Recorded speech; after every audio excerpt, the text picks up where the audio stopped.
Hello. Hello stream. Am I here? It seems that I... Looks like I am. Seems like I am. Who is here?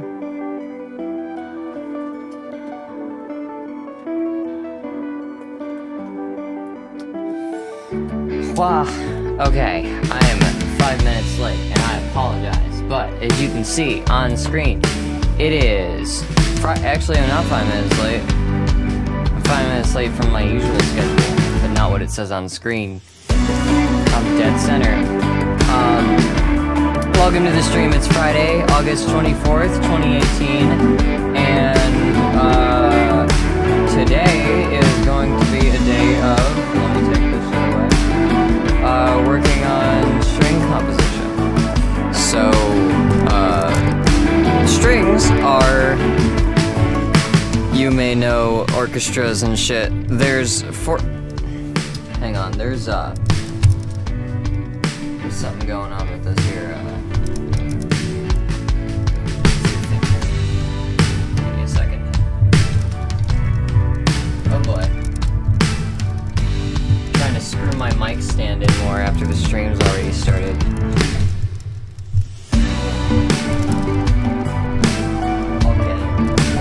I'll get it good enough. Yeah, that'll do the rest. Okay, good. How the hell do I... Trying to figure this out. Okay, so, in the meantime, special thanks to my Patreon. The music's still going? Okay. Whoa. And it's not switching. Whoa.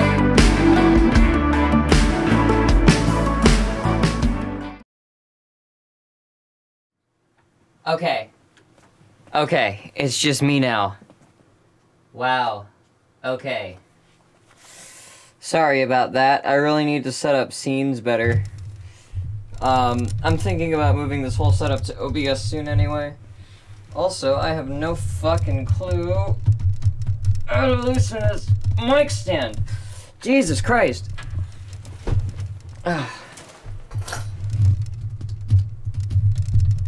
It's ridiculous. Yeah, I got it. You got it? Yeah. Jesus. Ooh. That could've fucked me up. Okay. Alright. Now I know to never fucking let that go. Okay. Okay. Alright. Thank you. Okay, how the hell... See, this was just kind of shoved in the closet off to the side in between streams, so I have to readjust things. Welcome! Special thanks to my patrons, Kior, Kytra, Andrew, and Casey for being my... Corn gives you superhuman strength. Man, I can't see shit. I hate... God damn it. Okay, here's one thing that I want to... that I wish Google would fix about Chrome. I want to be able to open different web pages and be able to zoom them at different rates. Right? Is that so much to ask for? Why does my YouTube, like, control panel have to be huge, but my chat, like, why do I have to, like, zoom in so far that, like, chat is legible? It makes it, you can open 2 separate instances of Chrome. I'm not going to do that. I'm not going to do that. That's too complex. You're asking me to do too much. That should not be... Anyway, welcome to the stream, Andrew, and Spoonie, and Koneko, and What is Gender, and that guy with the face. Oh my god. Who else is here? Bloody Alan Lost says, be right back, but thank you. Welcome. Thank you for coming. Also someone is here named Case. Welcome, Case. Oh man, it's one terminal command. You sound like someone who uses Linux regularly. The Deuteragonist is here. You can pay me $1 an hour to do that. Send 2 Chrome accounts. Here's the solution I was just thinking of, is opening up Safari and then having like a Safari tab, you know, up on my TV, and then having the Google Chrome thing like just on its own, you know, having Google Chrome run the live control. But I realized like that's too complicated. And anything beyond that, I will consider too unnecessarily complicated, and I will deal with the consequences. Okay. Anyway, it's been an interesting week, and it's already way too fucking hot in here. But it's gonna be too loud if I turn that fan on, so I'm kind of at an impasse. Okay. So, on Wednesday, I was working on this.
So this is about what I have so far, and I'm thinking of doing some string arrangements for it with this here thing. So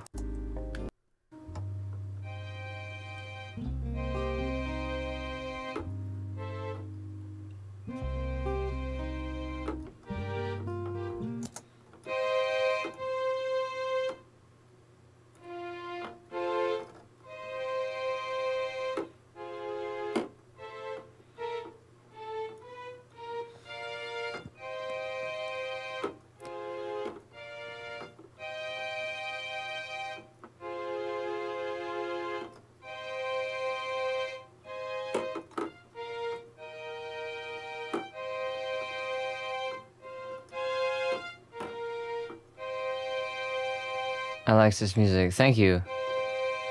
Alright, so I have a string thing here, and what I can also do with this is add this layer here.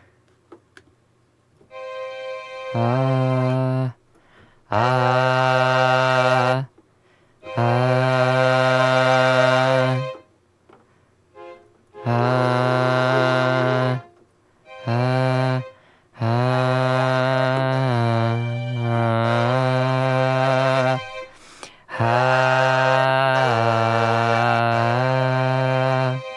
I can even take my mic away.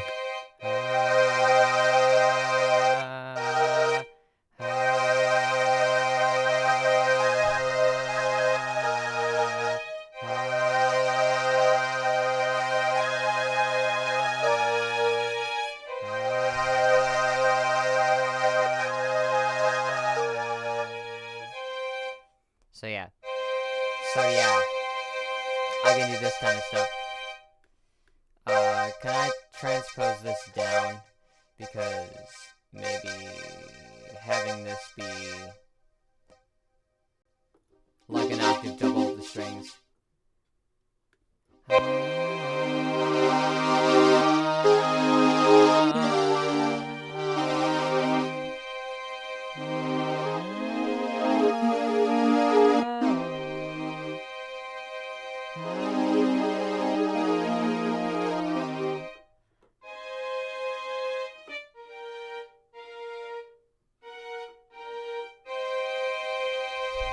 Alright, so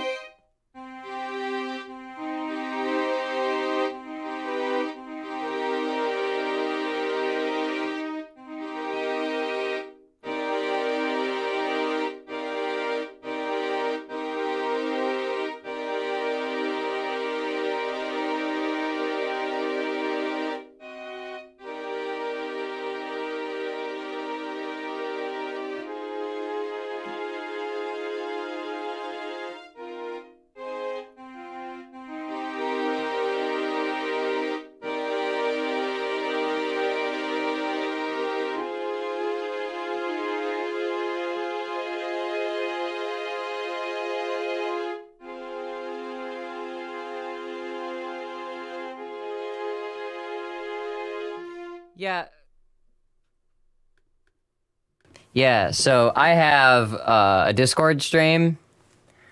I have a Discord at highmcase.com/discord. And like a lot of us talk on there. It's been going for about 2 years now, I'd say. And it's been fun. We got a cool little community. There's a lot of talented people, a lot of cool artists, people with cool ideas, upstarts. But yeah, check that out. And yeah, just coming, thank you. And just showing up to streams and striking up conversation. You know, that's how most of us have started talking. There's 13 people watching. That's awesome.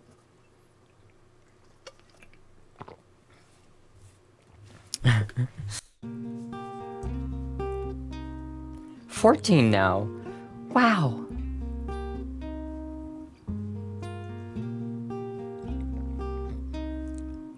Welcome, Alec BTW.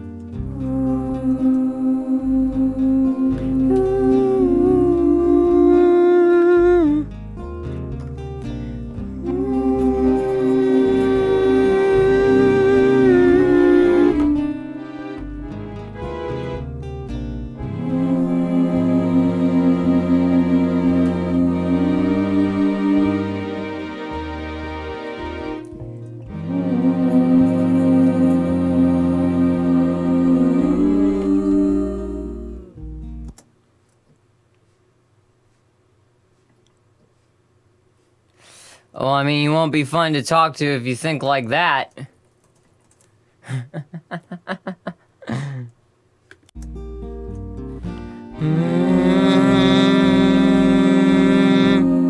let's turn this down a little bit.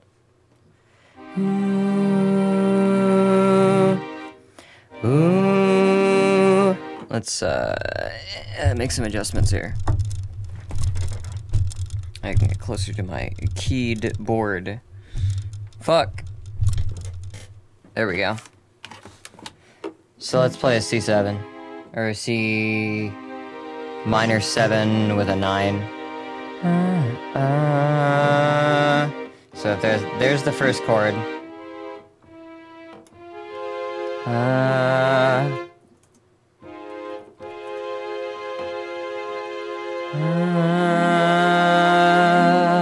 Thanks for stopping by.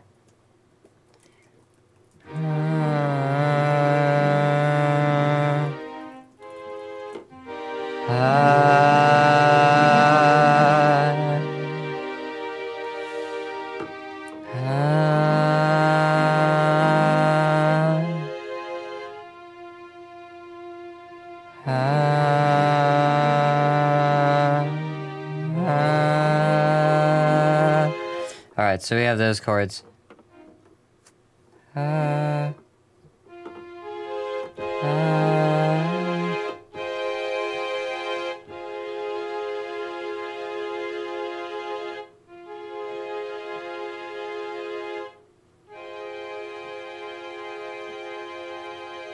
Yeah, so...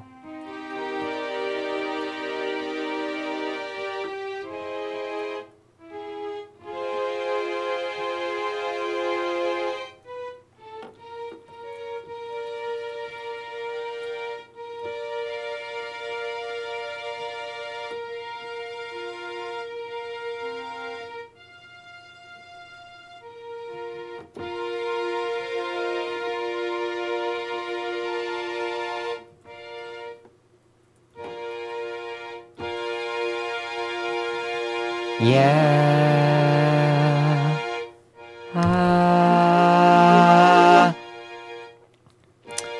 Yeah. Okay. So this sequence here should be. And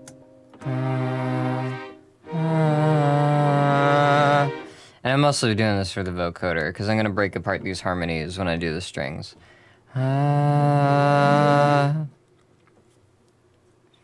Alright.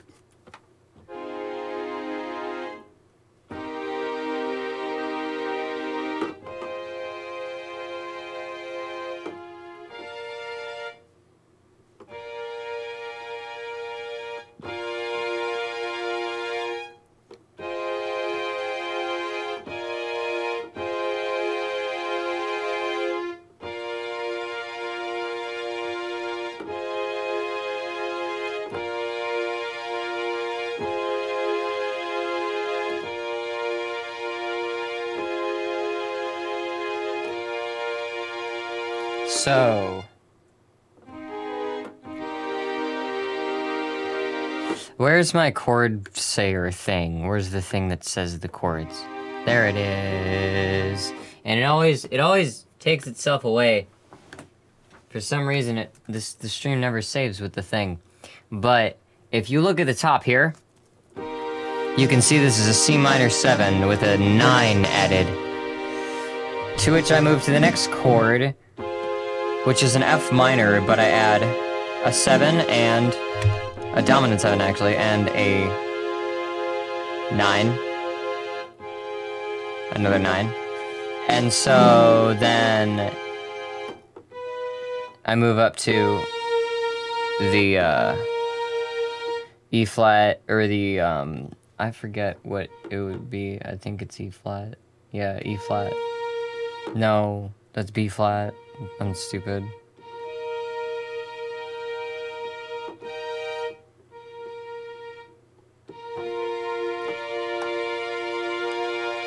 And I play a B flat dominant 7. So the chords are E minor 9. Or C minor 7 9. And then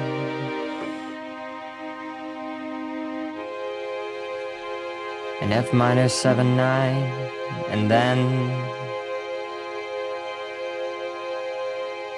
you switch this to this, and then this, and then this, and then this.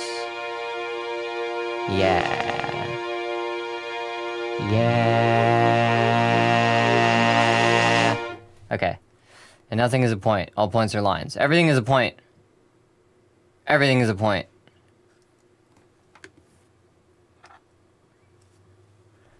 But all points are also all lines.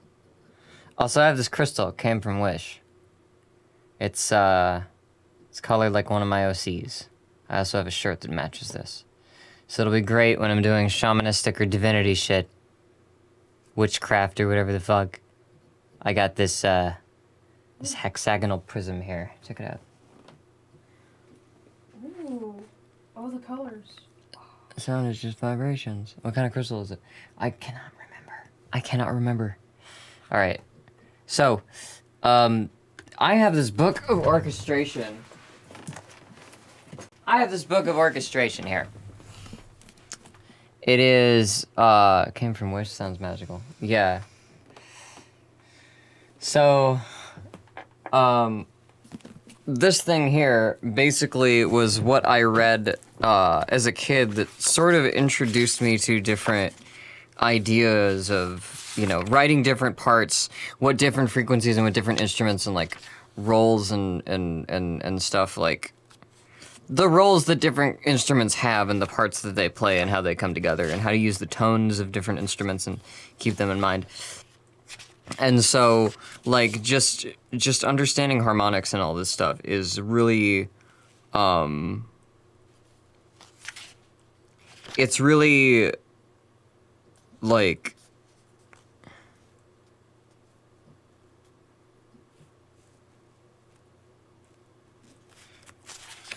it's really intricate.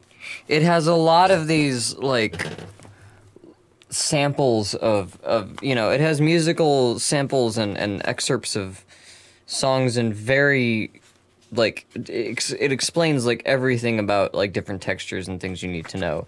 The limitations of different instruments, the, ranges of different instruments. It tells you how easy it is to finger certain notes on a woodwind instrument. So it has a lot of, like, reference material that I've used to sort of figure out how to make sounds sound more natural and also how to understand how to use ranges of sounds with instruments if I want something to sound more alien. Basically, this taught me a lot of rules that going into electronic music, and this was written a very, very long time ago. Let me see if I can find a date on this. But going into, like, electronic music was so different. This is 1955. You know, a lot of this isn't relevant, and a lot of these rules, you know, are so easy to break and so easy to work around in electronic music, and sometimes you get lost if you don't really know the whole, you know, sometimes you can get lost if you don't know your limitations. I think it may be fluorite. That might be fluorite, yeah.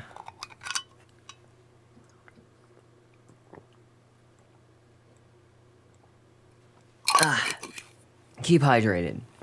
So, in a string section, there's usually 3 sets of strings.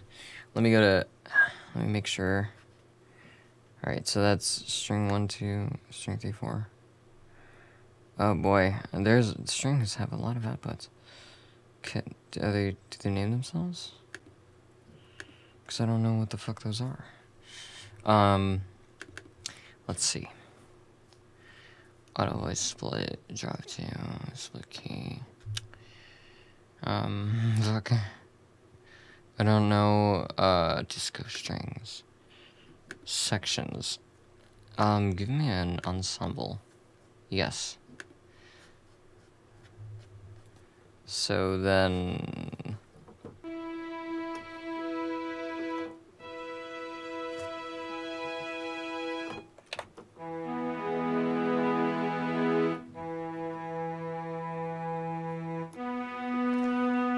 Alright, that there is a viola. And so I could write these for each individual parts, or this could actually split up.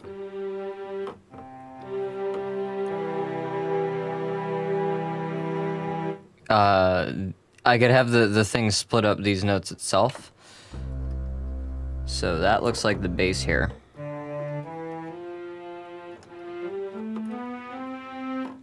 And I don't think there is...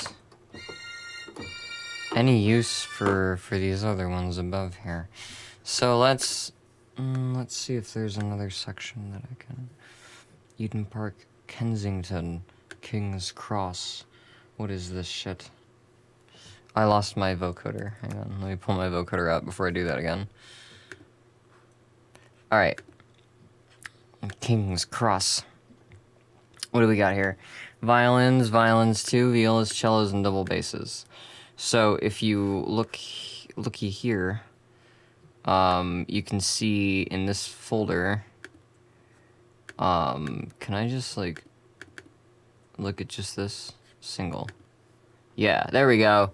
There we go. Welcome, Jester. So, let's see. And also, welcome back, Bloody Ellen Lost. Yeah. So, these here are different levels that it show the different, levels the different instruments are playing these sounds. So when you go really low, you get to the cello, the viol, and the double bass. So we have a double bass on the root, a cello on the third here, and a viola on the fifth. And so then we can add a seventh with a violin.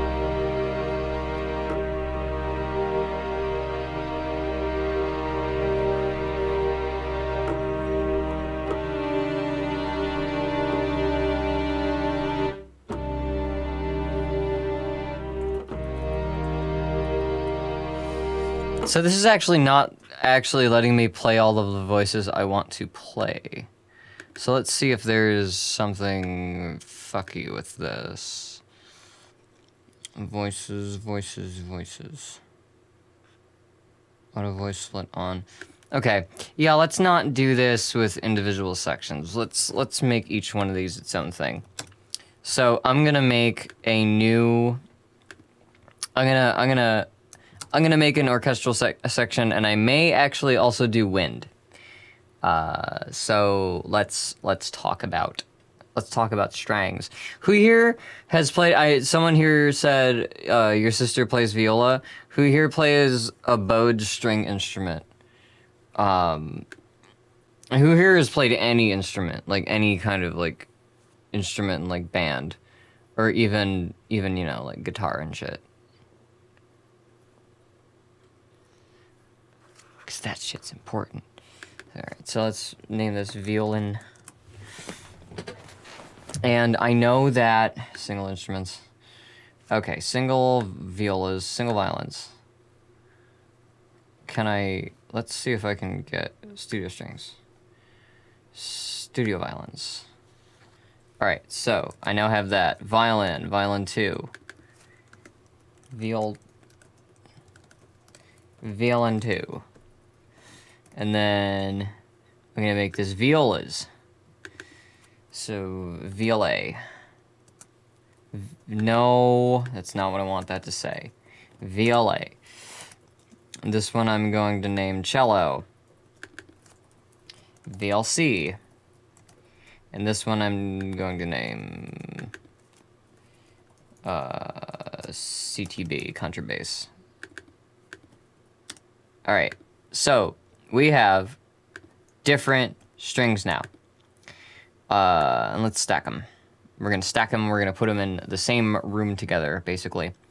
So, here,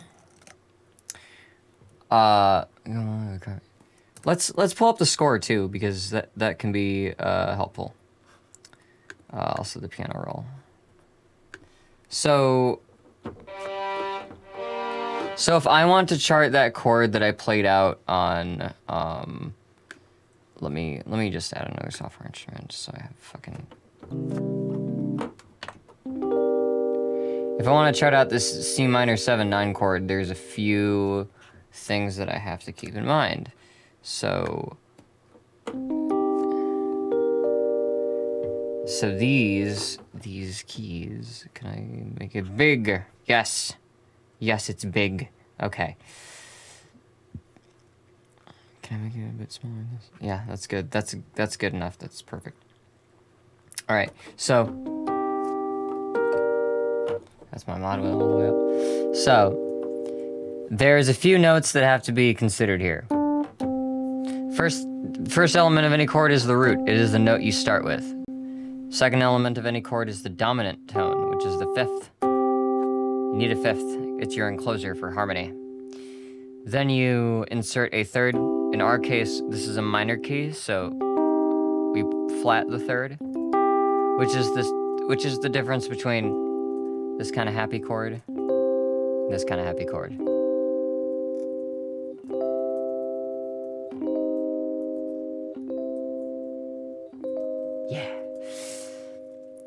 So once we have those three, the implied fourth interval of a chord with this kind of structure is a seventh, and in the minor seventh scale, we have a minor, or in the minor scale, we get a minor seventh. Every other percussion instrument you could possibly imagine, including tuned guitar and bass. Nice. Nice. I take it you know quite a bit about chord voicings, because never shut up about them. Happy chords 24/7, unless it's a song recorded in Panic's house. I mean, Panic at the Disco uses some pretty interesting, like, maneuvers around, like, pop chords. It'll use, like, pop chord progression. He'll use pop chord progressions, but he'll, like, find ways to, like, run them into each other in a way that isn't, like, stock. Kind of sort of like what Max Martin does.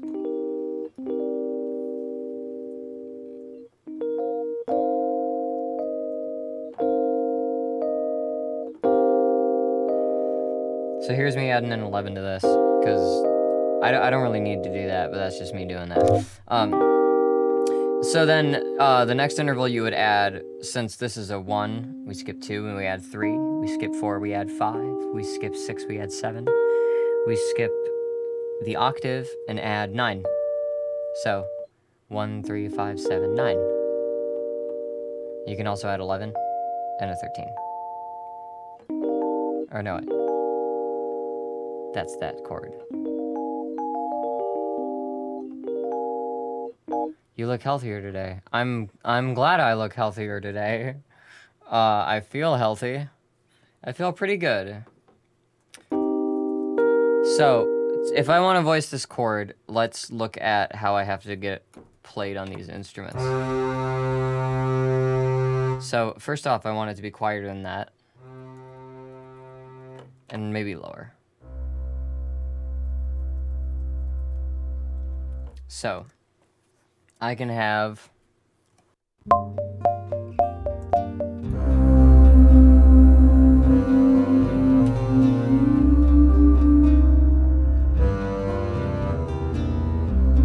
I missed a note! But that's about the loop. Let me just fix that one note.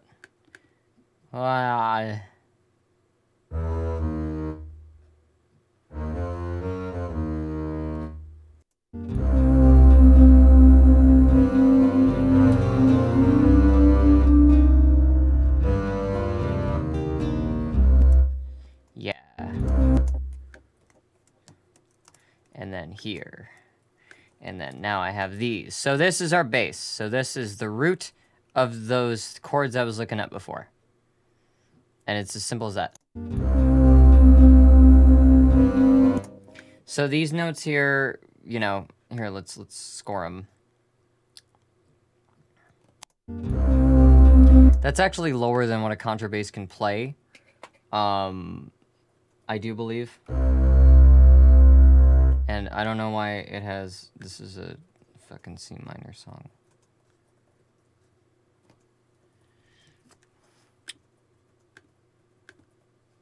C minor. Okay. Whoa.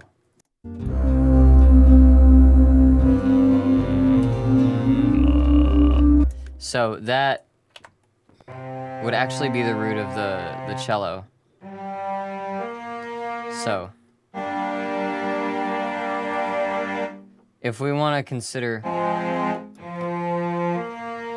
Actually, let's change this one root here.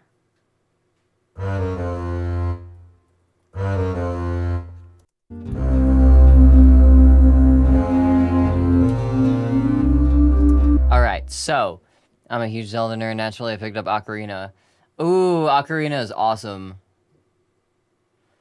You can play that note out of an organ, so it's fine. I don't know. Okay. Anyway. And what's interesting, so I'm breaking the range of what instruments can do right off the bat, but I will say there is precedent for having a C of a contrabass, or having the low E of a contrabass tuned down to a C. Strings on a contrabass are tuned E, A, D, G, like the bottom strings of a guitar. And so, like, there's a lower limit to notes you can play because you can't fret lower than what the lowest open note is. But because some composers wanted double basses to be able to completely double the low octave parts of, or the lower parts of cello parts, eventually there was this kind of there's kind of bass that was made that frets up the head of the scroll, and goes all the way down to a C rather than a B, so.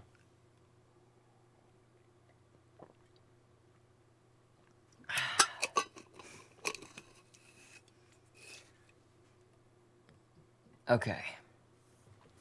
Whoa. All right. So, you know, low. It doesn't really have to be this low. I could tune this up and see what happens. I could actually make these high, too. So now...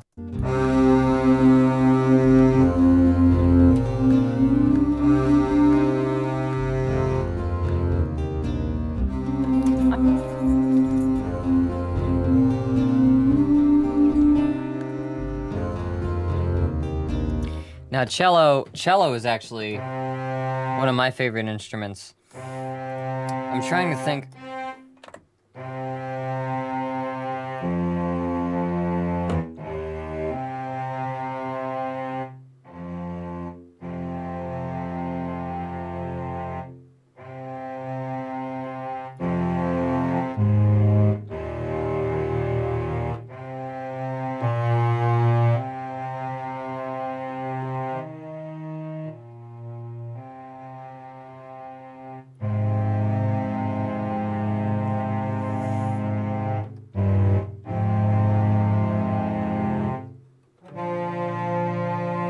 So the general idea of lower stuff is that you don't really want...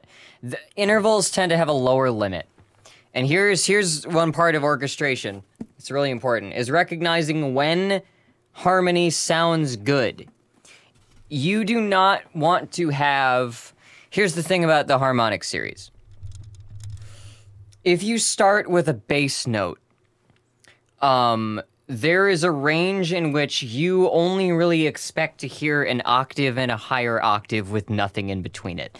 If you want to make it complex, a fifth pretty much sounds good anywhere. It's pretty much perfect. But as far as other intervals go,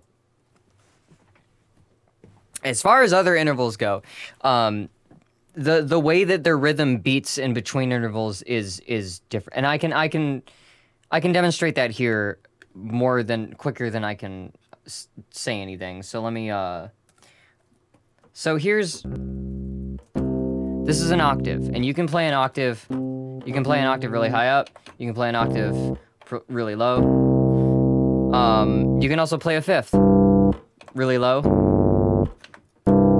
It doesn't really have much, it sounds pretty good. When you start getting into other intervals, fourths,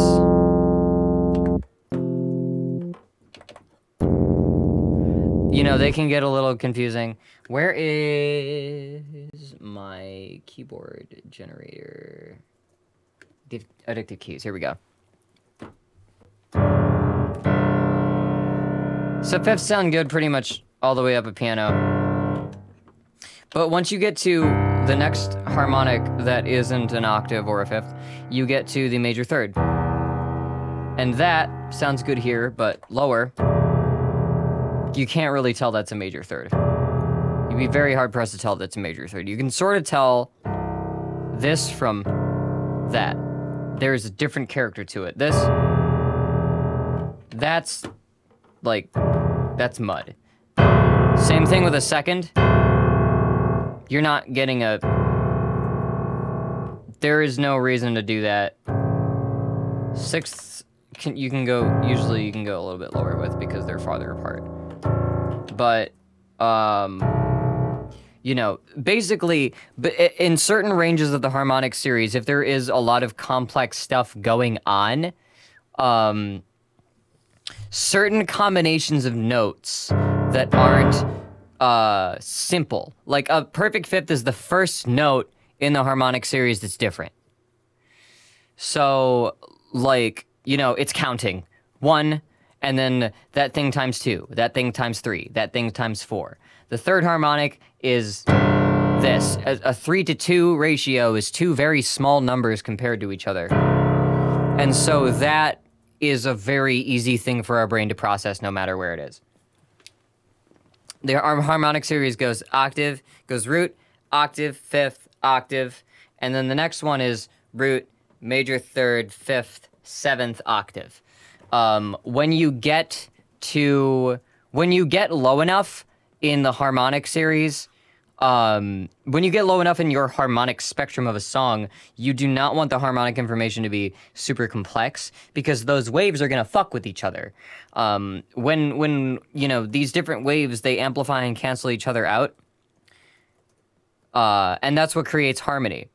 It's the same thing that creates rhythm. If you have a 1, 2, 1, 2, 2, 1, 2, and add a 3 rhythm into that, 1, 2, 3, 1.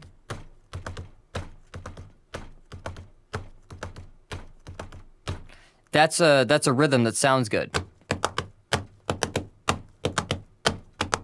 You know, and that's a 3-to-2 rhythm. You can also have 5-to-4 rhythms which you've probably heard.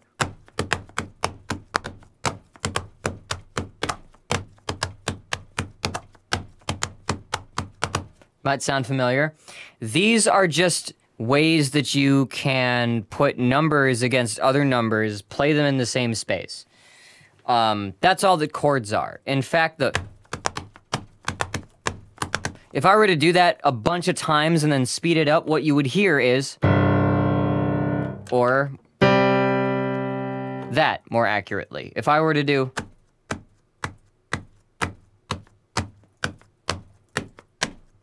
one, 2, 3, 4, 1, 2, 3, 4. If I were to do that, you would hear, and if I sped it up, if I were to do,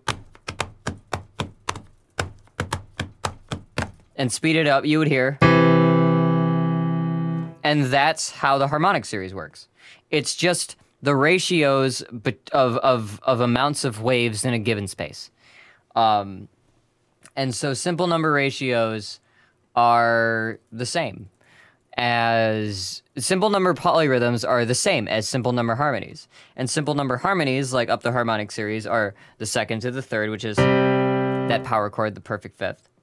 It is number 4 to number 5, which is the major third. And when you combine those two things, you get a major chord. And in fact, if you take a triangle with 180 hertz as its angles,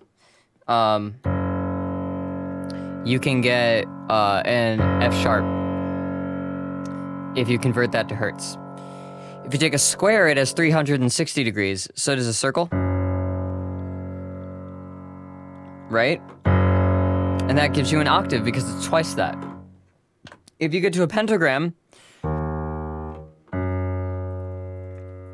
it has 540 degrees, which, compared to that, is a 3-to-2 ratio, which is a perfect fifth. If you get to a hexagon, you get another octave. A septagon gives you a major third. And an octagon gives you another fifth. So this is the harmonic series. That's that's just how the progression of harmony is. After that, you get something that approximates, the next octave up, you get that scale, basically. And we've quantized that. Pentagram? Pentagon. Pentagon. It's the same, it's a self-similar fractal. They come from the same shape, you understand what I mean. You add up the interior angles of a pentagon, you get 540 compared to the triangle, which is, yeah. Music being numbery is why I don't know shit about music terms still. It's just counting! It's just counting! It's just counting, it's not complicated! It's counting! It's 1 through 8. You only have to count to 8! You only have to count to 8! I'm gonna die, I'm gonna pee. You don't have to count past 8 in music ever. You do not have to count past 8.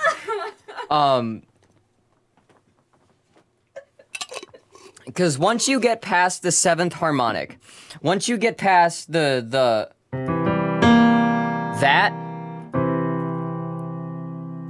then that takes you back to the octave. You like, yeah, what if the timing is 11/16? I'm not fucking, that Master of Puppets can do its own thing.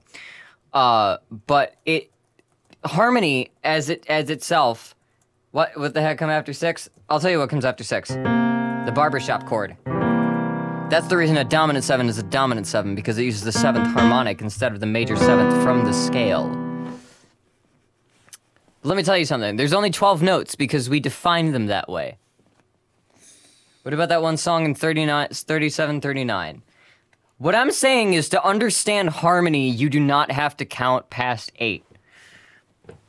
All of those time signatures are built off of the idea of starting with 4 beats a bar and comparing it to that. So the root of all of this is counting up to 8. Basically. And that's all that any of this stuff is. So, like, you know, when I, like, it's not math as much as it is just numbers. You don't have to give numbers value, you give them character. That's the appeal of music to me, is that it's not doing math. It's using the characters of numbers. It's using the idea of numbers and, you know, the different kind of resonances that they have when they play with each other. And I think that's really interesting, and I think it's a really fundamental thing for people to get if they just sort of try to understand the implications of it. Because literally everything in the universe works this way.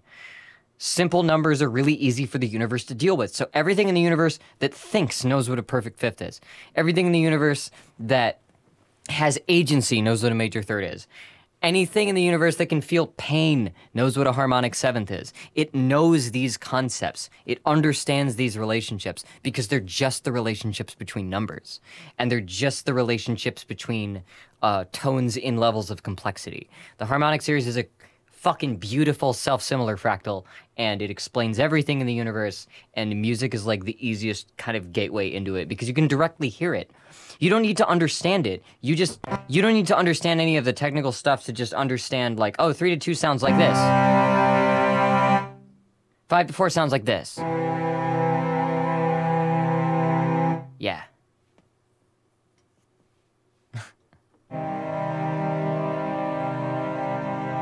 But this is me getting really passionate about harmony. It's just numbers. It's just numbers. No, the numbers 1 to 9 are characters. They are very, very important characters to music, basically. Oh. And when you recognize all of the facets of these characters, music becomes a language that you already knew. It becomes a language that you were already familiar with, but now that you have a language to explain, basically. We are domesticated squish computers. Yes, that's the entire point of music theory, is it's not to explain something new. It's to understand that what you're hearing has order. That's about it. Like, music, as you experience it, has an order to it. Music theory is about looking at that order and figuring out, why does this sound good? And that's what I like. That's what I like about it. Anyway, cello. The thing I was talking about with the upper limit was an excuse for me to mention how I'm going to write a part for this that starts on a unison, keeps on the same note, but turns to a fifth because of the chord progression, and then drops. And that is going to be like what harmonizes with this. So I'm going to take a unison for the root, because that's kind of a really good way to bring in a root. And then suspend it. So here's what that's gonna sound like.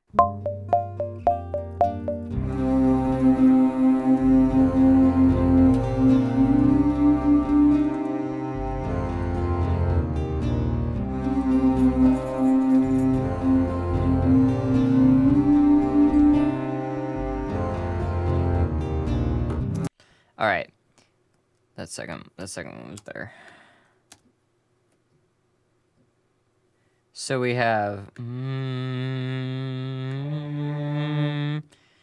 it gives it a little ninth there, mostly because of our ability to design instruments that play in the same language. Yeah, well, okay. So think about horns. Does anybody here have experience with brass instruments or know anything about how brass instruments work? Trombones are a really interesting example.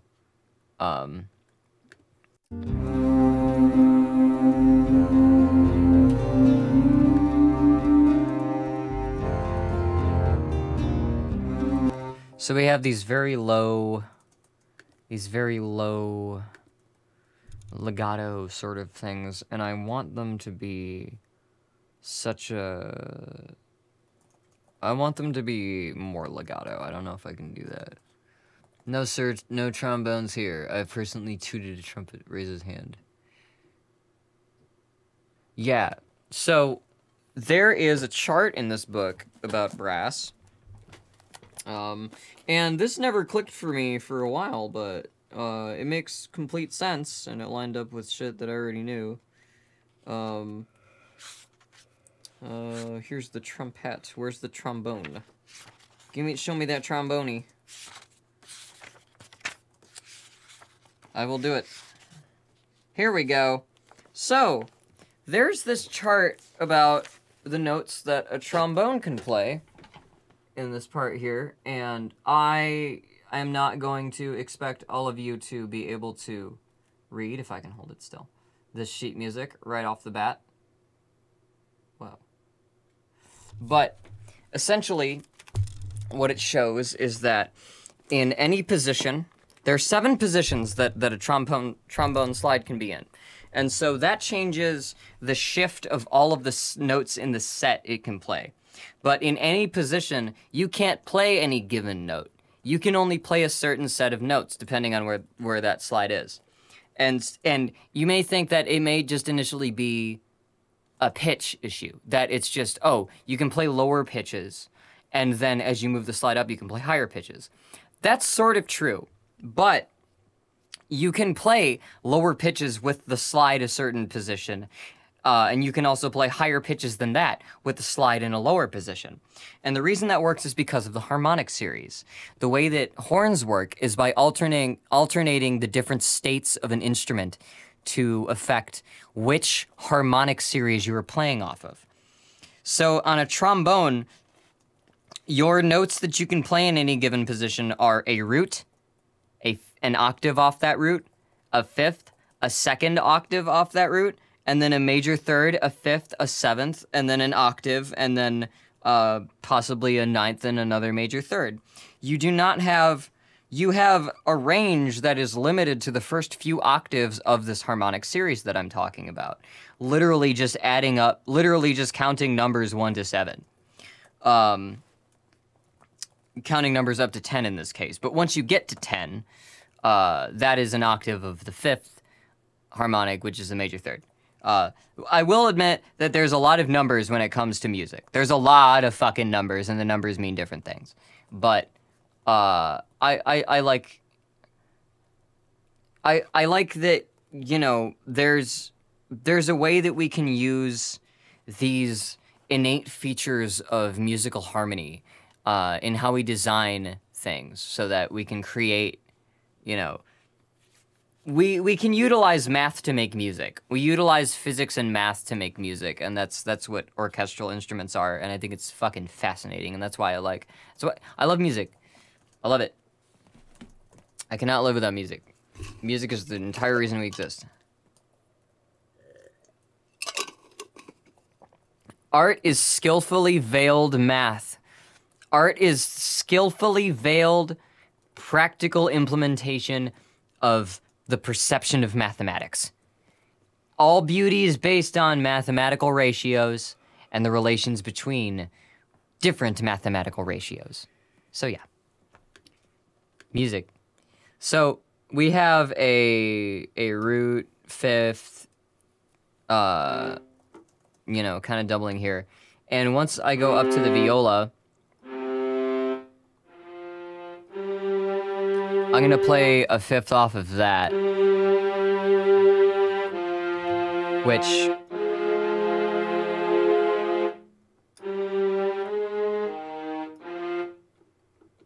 fuck.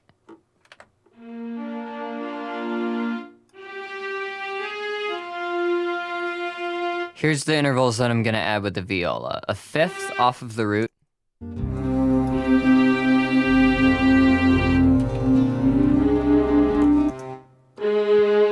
And then moving up a half step to play the minor third for the second chord, and then moving down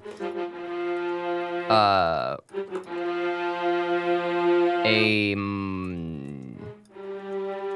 minor third to play the fifth of the next chord. So I'm mostly restricting this to the third and fifth harmonics, or the third and fifth intervals of these chords. So let's track those.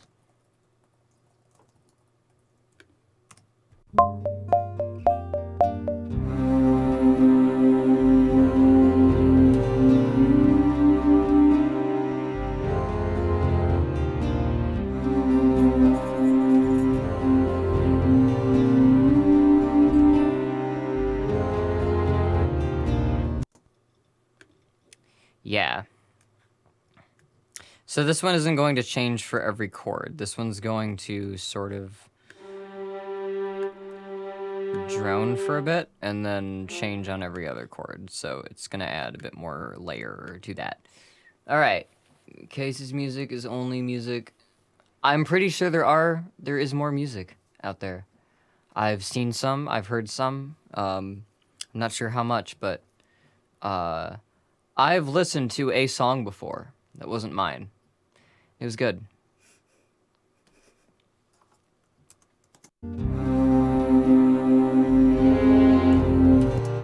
So here's where we're gonna start building in other intervals.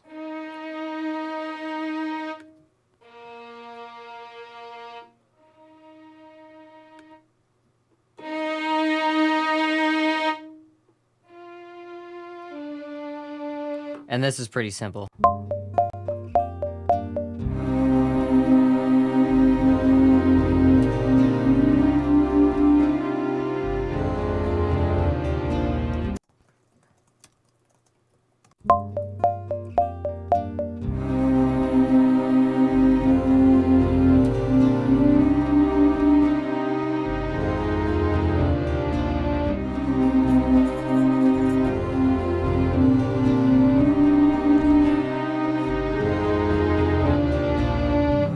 What did I take seriously?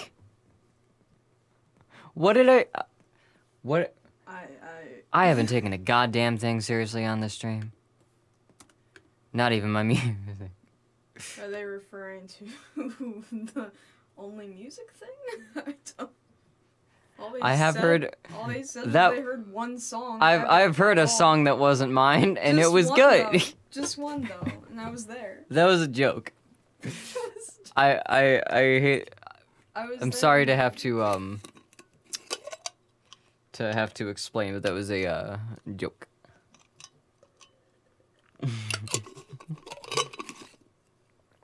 All right.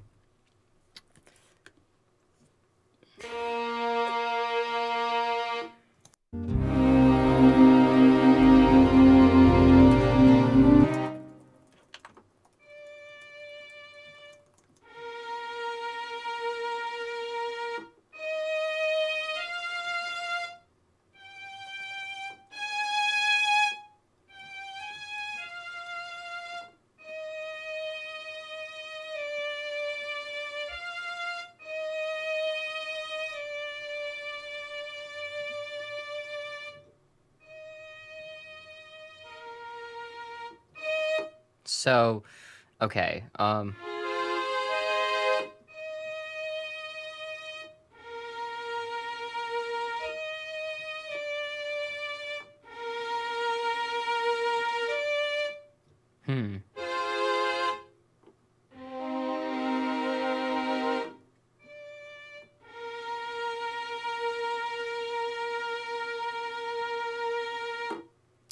The cow bit, literally a comedic setup. Definition is serious in the Oxford Sarcastic Dictionary. The chords of that, bouncy. Bouncy.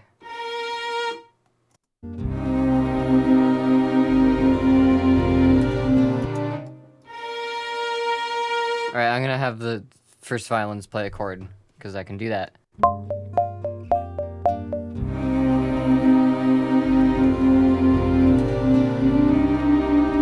Alright.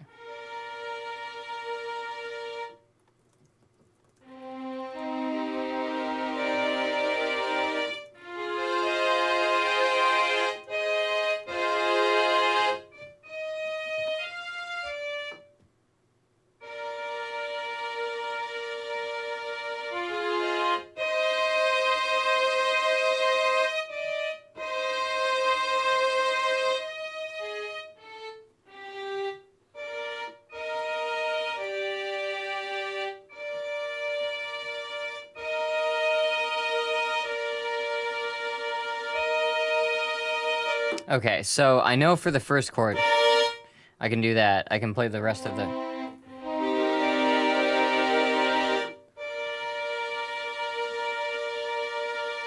Yeah. And then...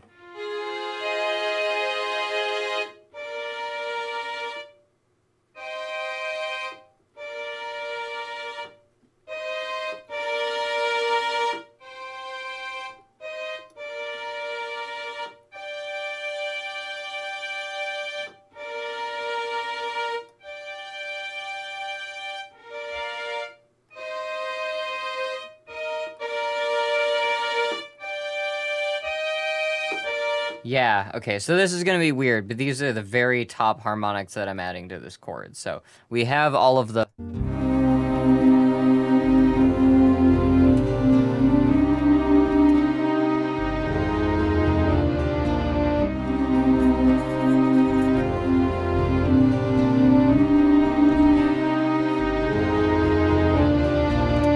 Alright, so then...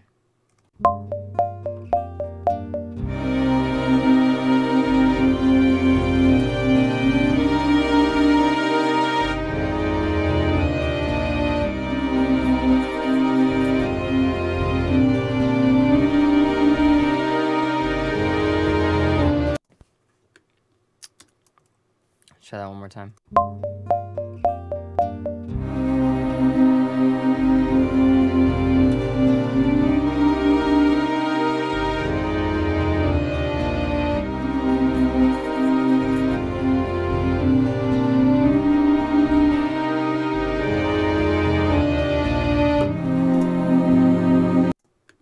All right.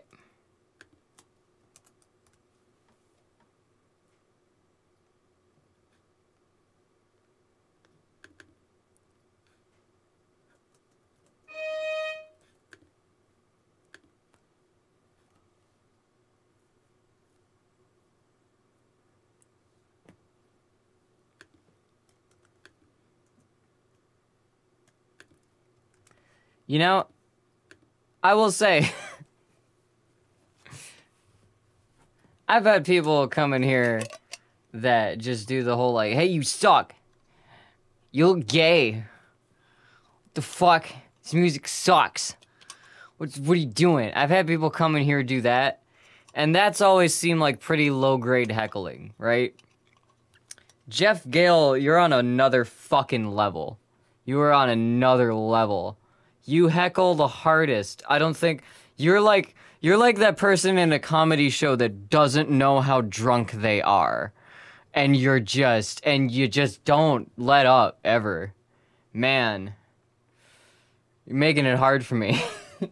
It's been like 3 or 4 streams I've been holding off on saying that, but damn.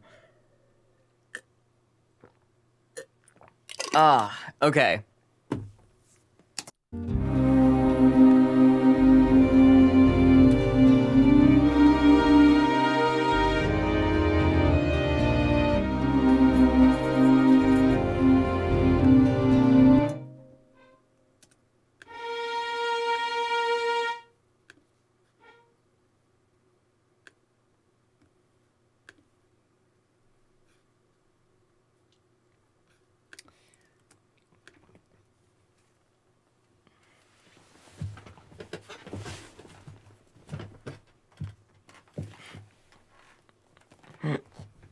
Alright. Get roasted. Clean Master Cloak RuneScape. I mean, that's what it feels like. Like, I don't know. I've seen enough comedians, like, just kind of dealing with, like, drunk people shouting shit at shows, and it's starting to feel like that.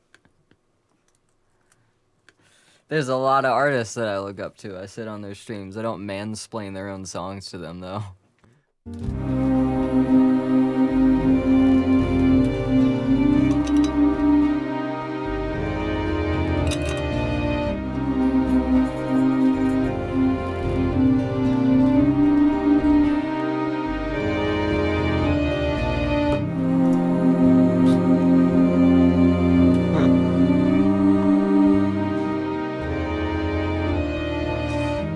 Anyway, I think Dog should vote. I'm gonna get that hoodie. It's so cold in here. It's so cold in here. I'm gonna get this hoodie. By the way, buy this. Buy it. Huh? Hoodie. Merch. Oh, yeah. Buy it. Yeah, so there's moon merch. Yeah. Plug it. There you go. Alright, I'm gonna put it on. Go to highmcase.com/merch. You can get the moon on a cup or on a shirt. That rhymed. I'm not liking this,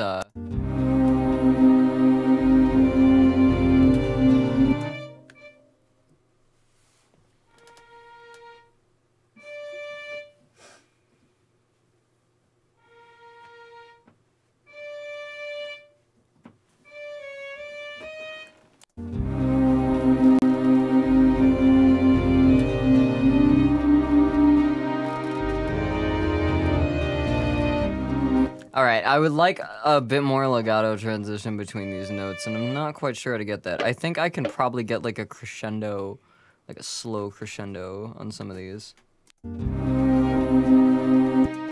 That's a bit too. I want like, or maybe forte piano.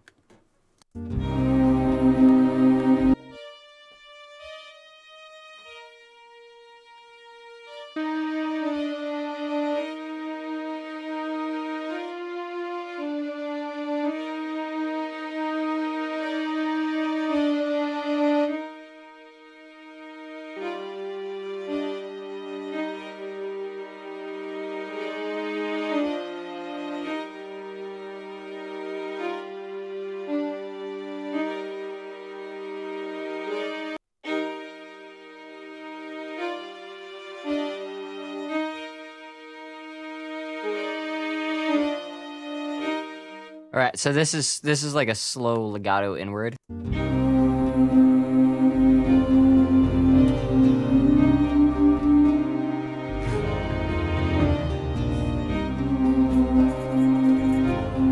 Also, there's a sample in, I think, the vocals of some keys being rustled, and I gotta find it so I can replace it.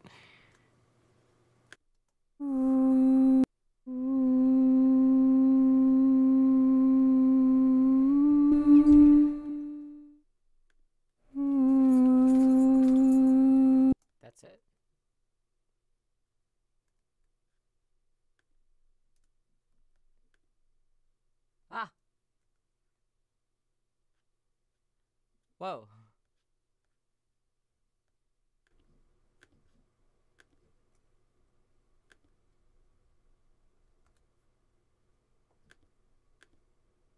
Ah, here I also am. I don't even see any of that info. By the way. There is no... No, the store is on Redbubble. Yeah, it's all sold through Redbubble. I don't see any of your info. I don't even know. I don't have any of the, like, payment information of, like, anyone that buys stuff from me. Yeah. I just, you know, I just use websites. You don't have to worry about me, like, data mining.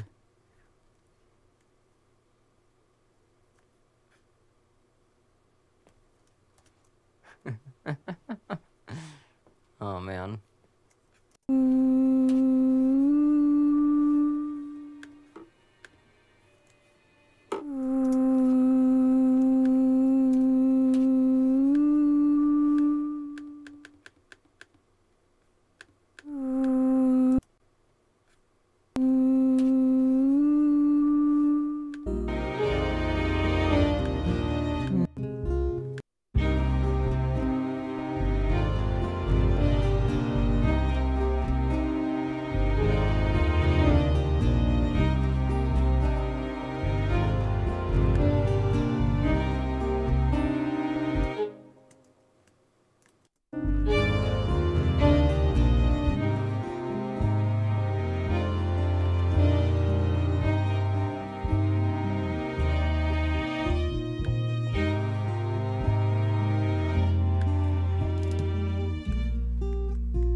What are my roots here? Dun, dun, dun,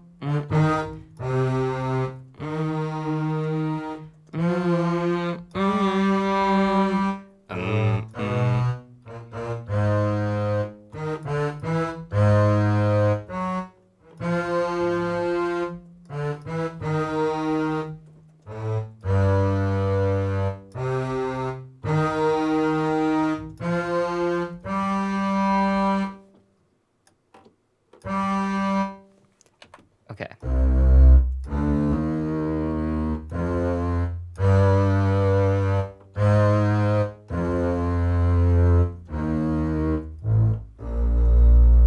Yeah, that'll do it.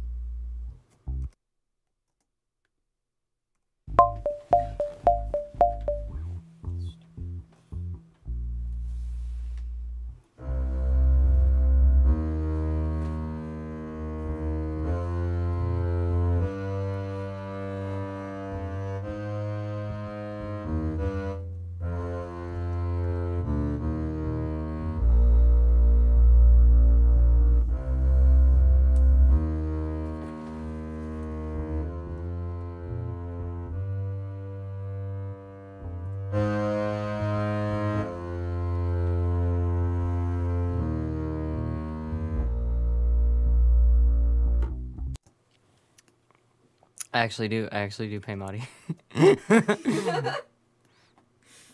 Though not to be on stream.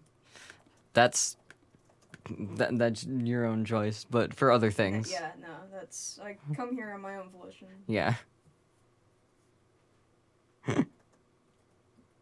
I appreciate it anyway. Yeah. You are important. Fucking called it. I am a Your hitman boss. though. You may commission me, but I will not hit keys. Yeah. Boss? Boss? See, you spell it that way, but it's like my last name is actually Boss. See, I wanted to say that, but I'm not doxing anybody. Today, Doxing me. So. Yeah. Dox. Everybody knows it's on the credits on every Bandcamp page. It I says suppose. JP Boss. This is Jupiter Boss now. Nice. Yeah. It rings so much. Huh? It rings. Jupiter? Yeah. Yeah. I mean, yeah. Oh no. I want to know what that said. Me too. Yeah, same. I always thought the spelling was super cool. Yeah, thank you. It's actually the word the word that comes from.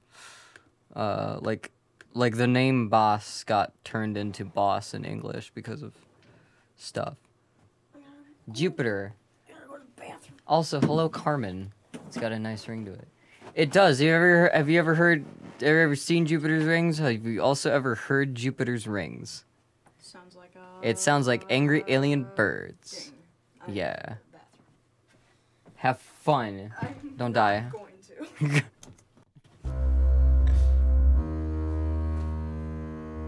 Cameron. Okay. Oh wait, is that not your actual name? What not my actual name? Jupiter? Or Boss?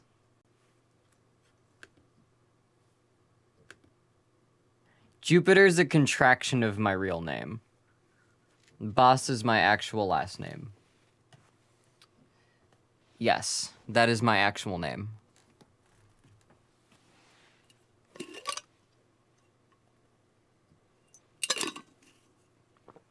Yeah.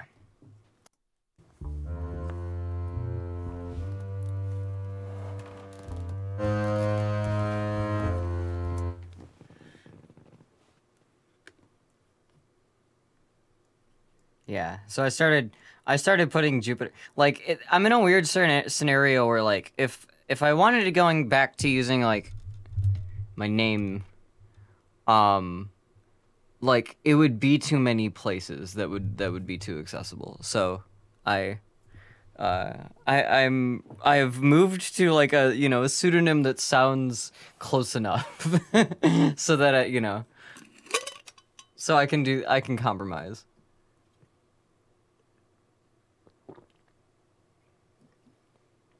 It's been a good compromise, though. All right. So done.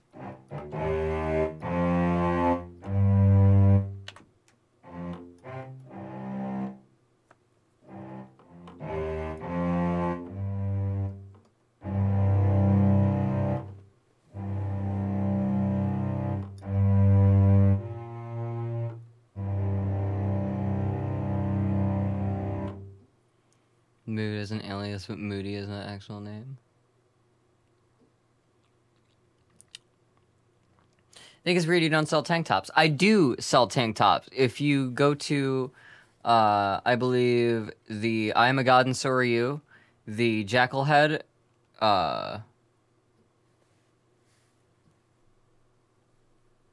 those have high contrast tank tops that you can order. I think there's also one of the lyric ones. I'm not sure. Not too sure, but pretty sure. Isn't Jupiter the Roman version of Zeus? Yeah, it actually comes from... This is really interesting, because I found the name Jupiter in a very, very roundabout way, and I could tell the Jupiter story. It is 7:30. Let's take a short... I'm gonna... Wait, let me track this cello here, and then I will tell you my Jupiter story. And I think I think this, you know, I'm probably gonna cut this out as like a highlight and make it its own thing if I explain this well enough, because the Jupiter story is like kind of, if there's a few stories that a lot of there's a few stories that are like, you know, the prime threads of my life experience, and the Jupiter story pretty much defines the past 2 years of my life.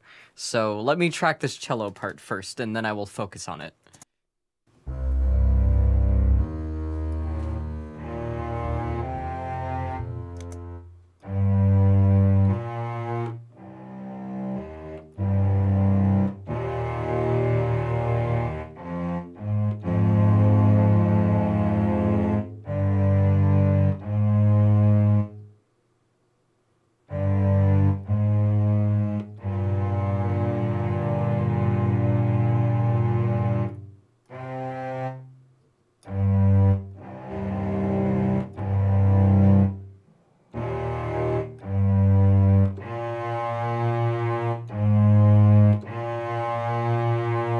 All right.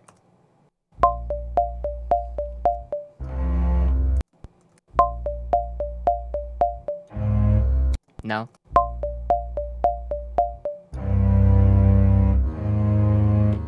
No.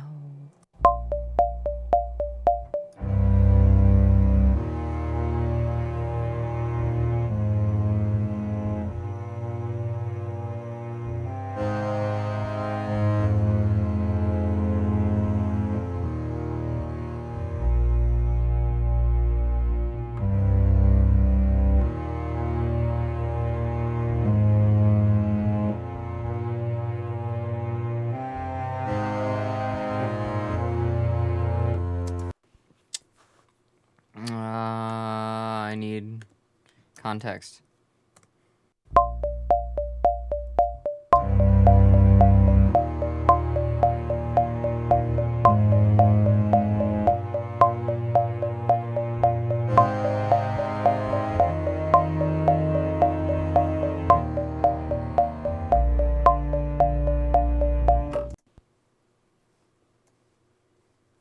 All right, and so there's a few notes here that I want to have,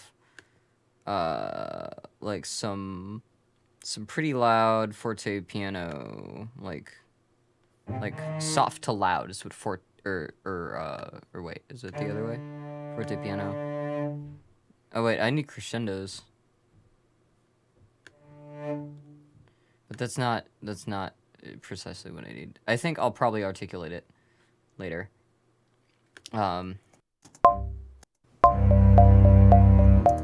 So I think this would probably be better if these notes are a bit more punctual too.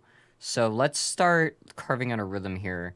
The place where notes stop, lesson for all you musicians, pay attention. Pay attention if you're into music. The place where notes stop is just as important as where they start. Madi is here. I heard pay attention. Okay. I was like, oh, I gotta get in here. Just like sauntered up like, Yeah, I'm here. ready.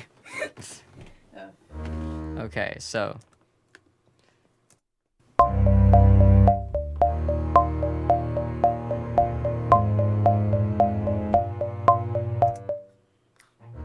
So I'm gonna give a full quarter note rest between these. Da, da, da, da.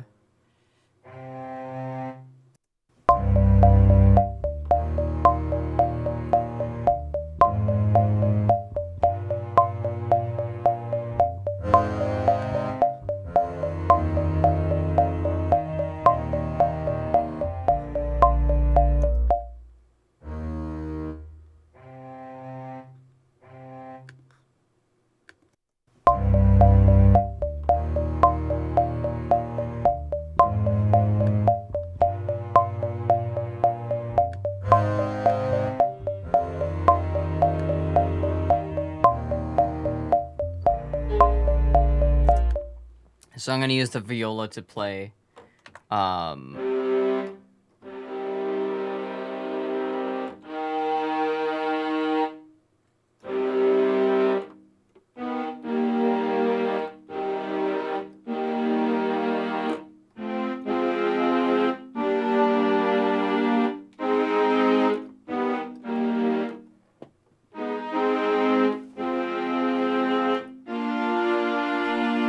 So this plays every chord but the second, which in a minor scale is diminished.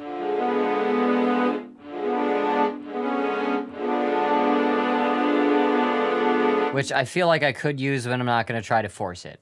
But this plays every interval but the second, or every chord function. So I'm trying to find ways to move harmonics up and down that can still keep certain drones, but still, you know,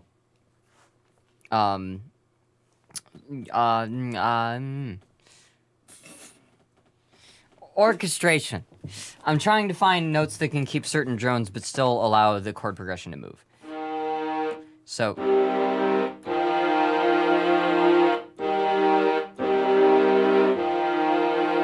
Let's go up to this. Okay, so.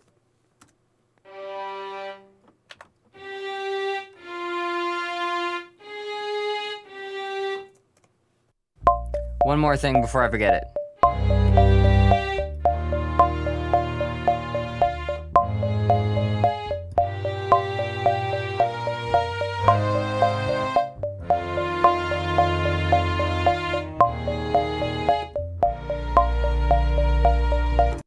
Yeah.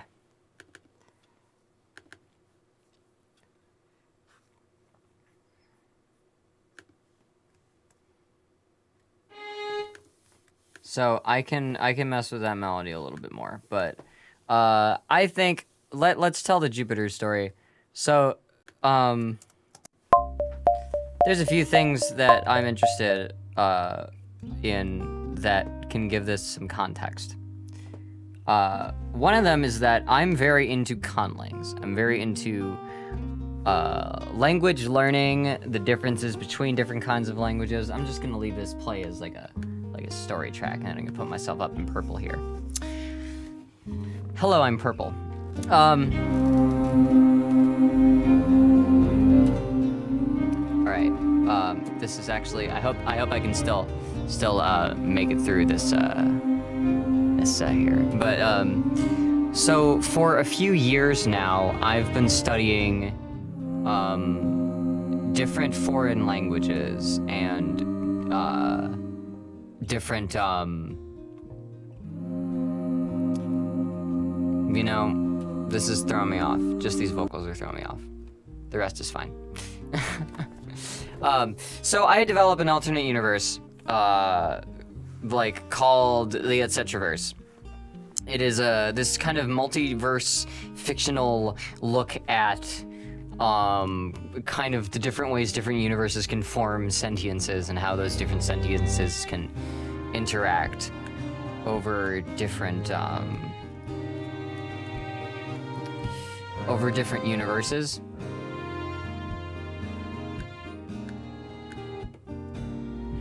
And so one of the things that I do for this story, because I try to develop it a lot, is figure out languages for these different universes and these different communities within them.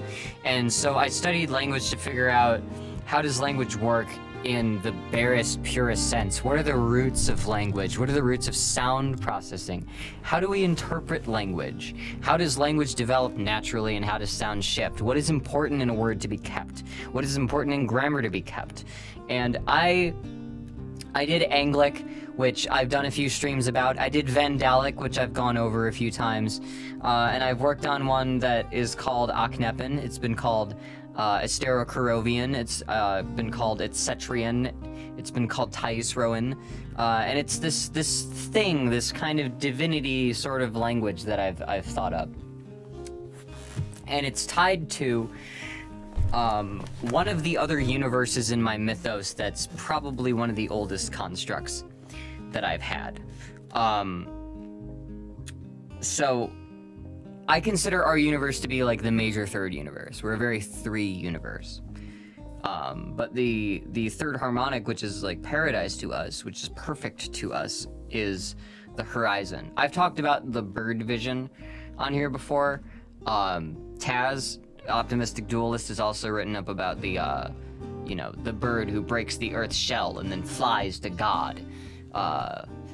There have been people friends of mine and people in streams have told me about, you know, seeing bones and branches or looking out over a forest and a bird flies over and you can't quite tell what bird it is. You might be able to think, but if you look at it, it gets more complex.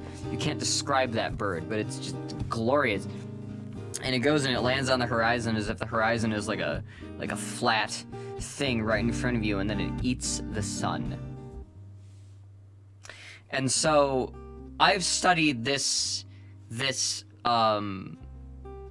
phenomenon, and I've studied the different things that people attribute to it. I've studied the Anunnaki legends, the things that people make up about the Anunnaki. I've studied conspiracy theories about dragon people. I've studied all of this with the point that this isn't true.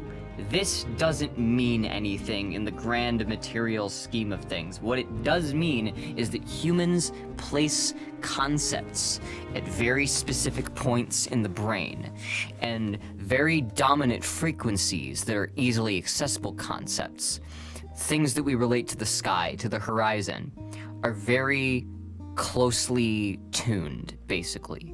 Bones, branches, trees, sounds from trees, bird songs, that kind of stuff. I developed over 10 years, I developed this universe of a social hierarchy based sort of where our universe is built off agency. Their universe is built off top quarks, which are built off elitism. When you are on top of things, that is when ascension happens. And the sentience there is all dragons. Like bird dragons, like dinosaurs, like feathery dinosaurs that can all fly, and some of them have beaks and teeth. And they're all iridescent. Some of them have beetles on their foreheads. I'm spilling way too much about this universe, but essentially it's a bird dragon planet. It's a bird dragon planet, and it is the perfect fifth universe, is what it ended up being. And my logic through this was that the fifth chakra is the expression chakra. The purest manifestation of song as we experience it is from birds. Birds sing. Birds were the first things we heard sing. The first things that could choose to sing, and they did, and we liked how that sounded, and we imitated their sounds. Birds knew the harmonic series before we really had a conception of it. A mental conception of it. So, the way that every universe in this multiverse is arranged is that in our universe, our capital planet is the third from the sun. It's Earth. In the fourth universe, they have a capital system too, and it's also got 8 planets with some other outliers past it. And the fourth universe has the most activity on the 4th planet of their capital system.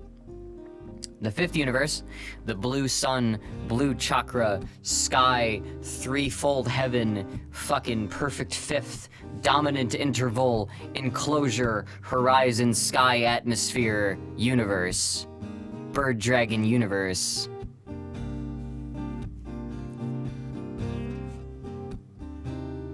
Everything is sky-oriented. It would make sense, it's a gas giant. Okay, so I went back to some of the characters that I originally came up with, and let me show this. Let's gonna see if I can do this really quick here. This is a fun story. This is a really interesting story.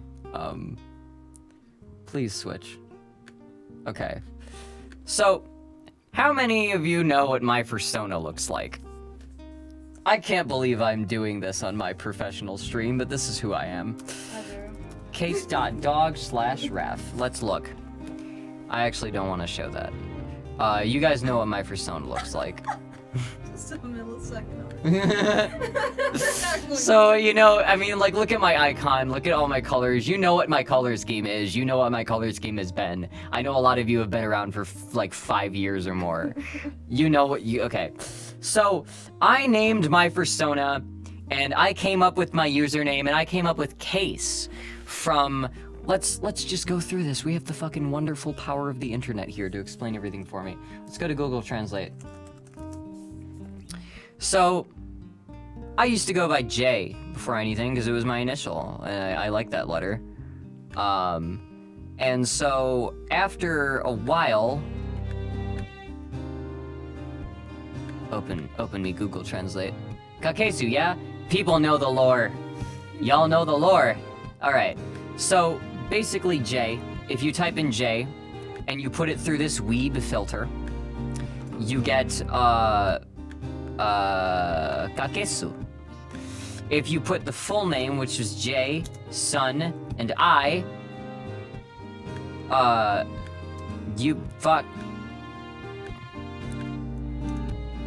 you get, where the fuck is it?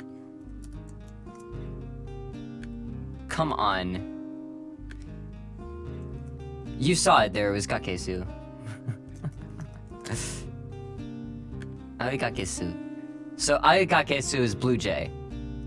But yeah. Case. Anyway. Kakesu. This is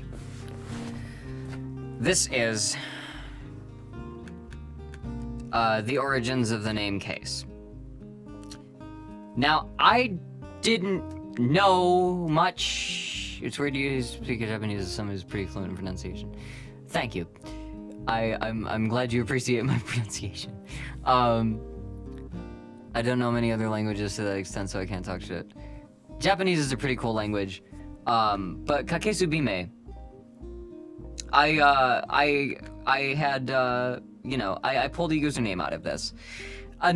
So I had that username, Case, Kakesu, the furries on Second Life named me KK, and I came up with another surname for my persona. My persona is a jackal, so, where the fuck is Japanese? Let's see if I can get to it. Show me. Show me, like, there is... Okay, it's Wiktionary time.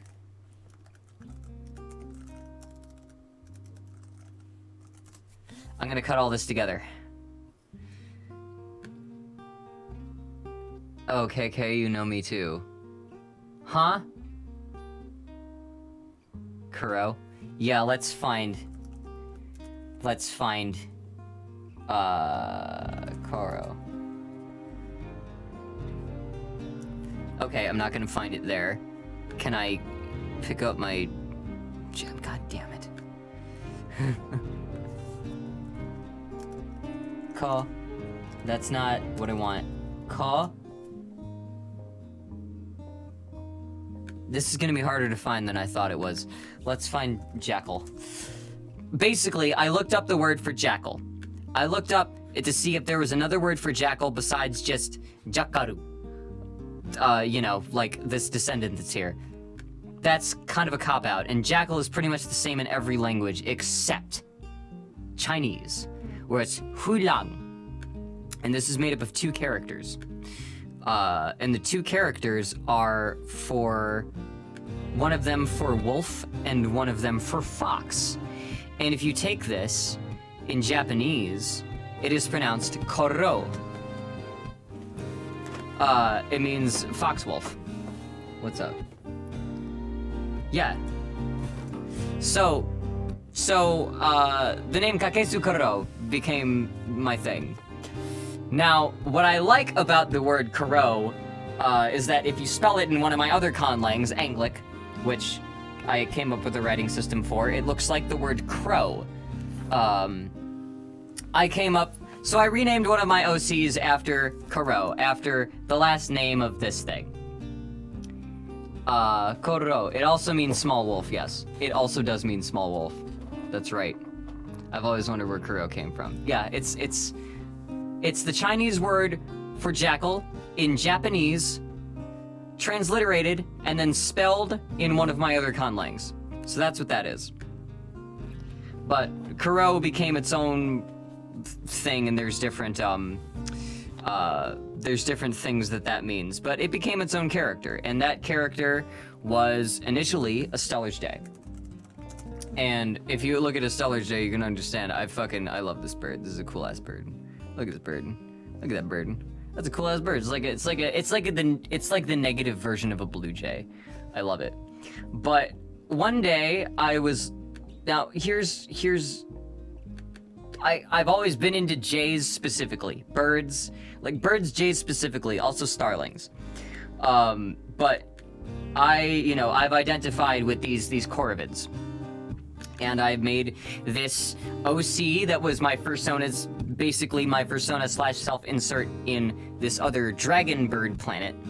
I named them Kuro. That was their God-given, title, basically. So when it came to developing that universe, which only happened in the past, year or so, where I really fleshed out all of the meat and flesh personalities of these characters, I needed a mortal form for this bird god.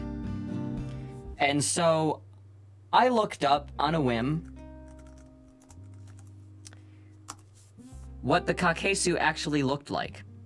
I never noticed what the Kakesu actually looked like, and if you notice, these colors may look familiar to you.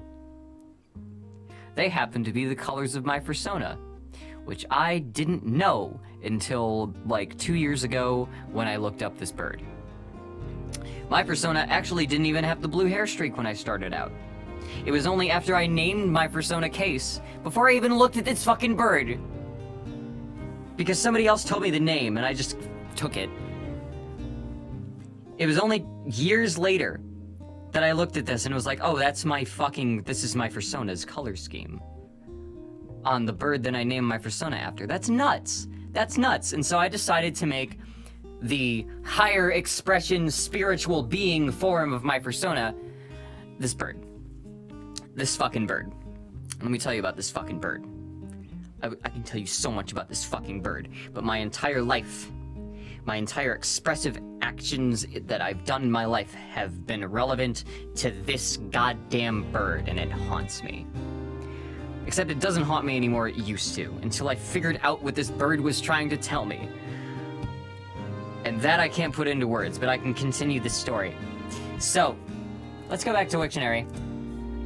I found out after I chose my jackal character that the golden jackal, Canis aureus, had been split into different species names. So, let's look up the golden jackal, and you will find... First off, I love these fucking dogs. They're so great. I love jackals. They have been split into the African golden wolf. Taxonomy, subspecies, where is it? Golden jackal. African golden wolf. This also used to be called the golden jackal, but very recently, in the past 5 years, the classification has changed to Canis anthus. Now, let's go to Wiktionary and let's look up Canis anthus. Right? Actually, let's look at just anthus because it doesn't seem there is a page for Canis anthus. But anthus is a taxonomic genus. It refers to this kind of bird. I don't know what kind of bird that is, but the actual name that kind of bird was named after, in Latin, just means a small bird. A small bird, possibly the yellow wagtail, possibly. But the root of this is a small bird. So, the animal that I chose for my persona, after naming it after a small bird, and unknowingly coloring it and designing it to look like an expression of that bird, I found out later the species of it, its name, was changed to small bird dog, Canis anthus. So, that's not all. Let's go back at the Eurasian, let's look back at the Eurasian jay here. Its species name is Garrulus glandarius. And that is one of my favorite. Now, here's the thing. This character, Bren, you described them the other day as cerulean carcat. So this character is a loudmouth. They care about order, and they care about being on top of anything that happens. That's essentially the basis of this character. And so, you know, having developed this bird character a bit more, I looked at the species name, which I hadn't looked at before. Garrulus glandarius is a very interesting name. Gar comes from Latin garrulus, or garrulus comes from garrio, which means I chatter, and that comes from the Proto-Indo-European ger, which is the same word that crow comes from. Garroch. Crow. So, that comes from the same root as the fucking gar, gr, kra. That root is a Proto-Indo-European root. But Glandarius.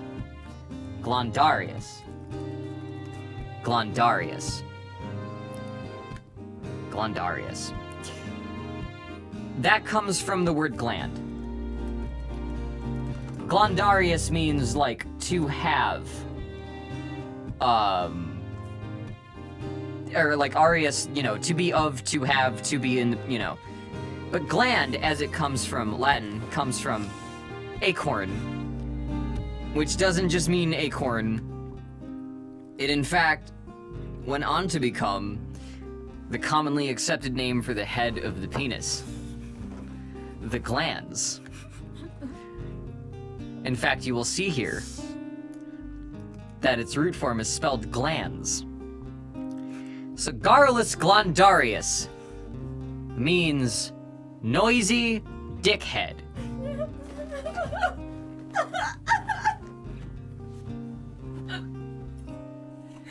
So my OC Kuro at this point, I found out, is not only the color of my persona, is also named Noisy Dickhead. And I'm like, this is my bird. This bird is speaking to me on a spiritual level. I understand this bird. And so I started looking more into the language that all of these roots come from, to come up with a language for this dragon planet. At least a root language for it that I could modify later. And so I spent and I toiled and I looked through all of these roots, and let me tell you something about fucking Proto-Indo-European. It was spoken so long ago that we don't know what some of the sounds are. We don't have enough characters for some of the sounds. They were all like, you know, fucking... They were all grunts and different kind, and we have to mark them with these diacritics and numbers. We put numbers in them. Here's the thing, people don't like algebra because it's too difficult to put letters into math. Let me fucking tell you something. When you start looking into reading language and you have to deal with things with consonants and sounds that are like denotated with a number, and the number isn't pronounced, it just denotes, it's the number silent, actually. God damn it. But anyway, Proto-Indo-European is insane. Kelch. To hit, to strike, to forge. So I found a few roots in this.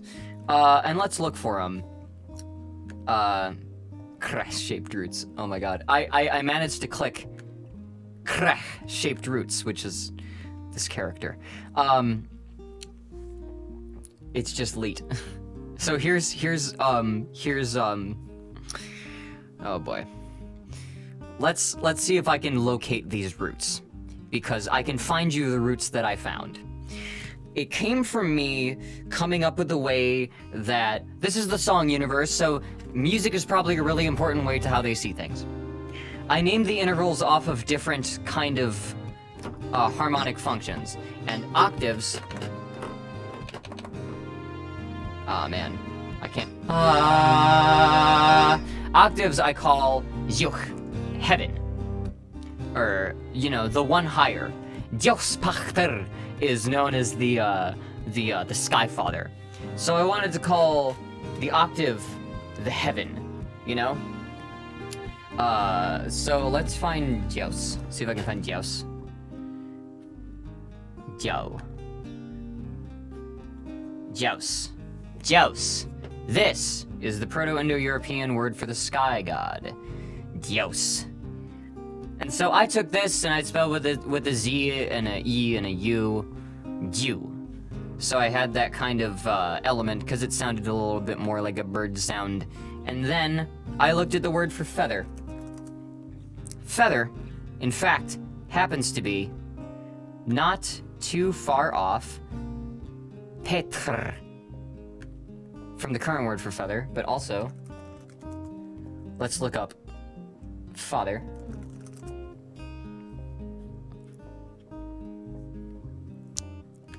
I named this character in this conlang Heaven Feather, Heaven Wing, because they were an ascendant god character. It turns out that I named them essentially an anagram for Jupiter when it got spelled out, because this word, Petre, happens to only be swapped vowels of the word for father, Pchter. So, Jupiter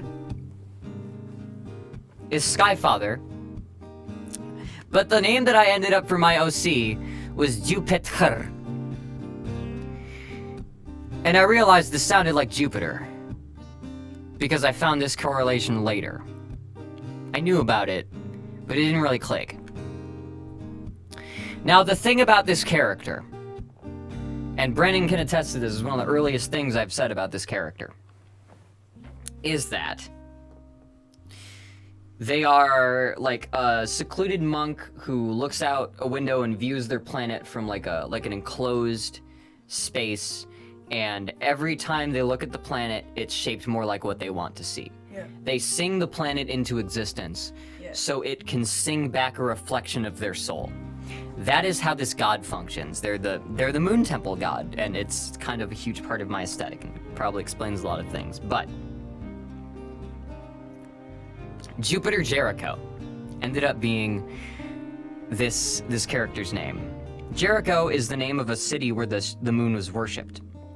The moon temple, as it exists in this universe, is a floating pile of debris revolving around the world that was a huge ancient city that was destroyed by a storm and then crushed into a sphere. The entrance of it is this glorious cathedral. Now, that's the story of Jupiter. When I moved into my own apartment, I got my walls painted blue and green because I like earth tones. We found a interesting center point design that looked a lot like a moon eye that I'd drawn in a notebook when I was 12. And that's hanging on my wall. We also found a chandelier that also vaguely looks like that moon eye I drew when I was 12. Same color scheme as my walls and everything. Found that too. It's also hanging in my apartment. Same color as my color scheme. It just floated to me. And at night sometimes, when I look out, my window faces a wall, but it's a tan wall. And at sunset, when it's just going down, it turns this kind of striated orangish tan, depending on the shadows and the street lights bleeding into it, and the lights of the apartments below. And it looks like probably what you've seen as pictures of Jupiter. But in an apartment below us, there is a disco ball that some people plug in, and it projects spinning blue and green lights onto the tan wall. So it matches my color scheme of my chamber within the moon temple. And I sit in a chair, in a hanging nest chair, and let me tell you something about the word kakesu. It actually means, let me find the kanji for it. This means to suspend. This means a nest. I have a hanging nest chair that I got from my basement that is decorated in Kuro's colors, blue and gold. Not because of my request, but because my friend Andrew was staying with me, and apparently that was Five Tails team's colors in an Overwatch tournament. And so Andrew, when I wasn't looking, decorated that thing so he could take like a show of support picture for Five Tails like Overwatch tournament. And then, you know, I looked over and I realized like, whoa, that made that nest chair look more like fucking Jupiter Jericho's hang nest fucking chair that they sip tea and fucking watch the spinning of their planet through their window out. I was like, whoa, my world experience seems to be becoming more and more like this OC, and I don't get it. What? That's crazy. This is everything I could have asked for. I wrote this story. Then, after I had totally solidified Jupiter Jericho as a character, and this was a constructed person in my head, and I knew their story, I knew the beginning of it, the end of it, their struggles, their personality, it was locked in. This Eurasian J, you know, kinda, high priestess monk sort of figure, and I loved the idea of the story of their, you know, just kind of going through a bunch of shit, getting to a high place where they can just stare at a planet and make it look more like what they want to see.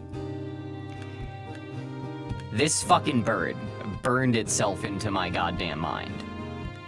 If you notice, his waves are just wings are just like wave interference patterns, and I love that. I love that about birds. Most animals are like that, but... Oh shit, Alice got it. Wait,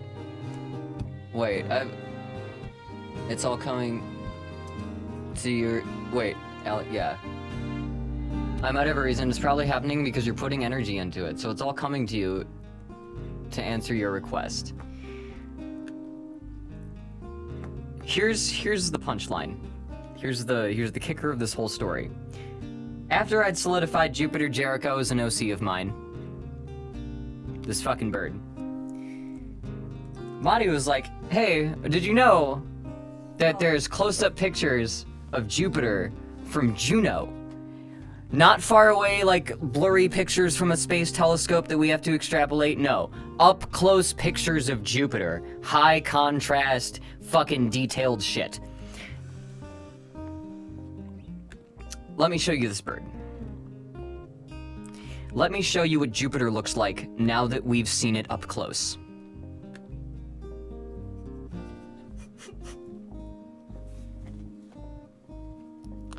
I stared into this planet through my window of reality long enough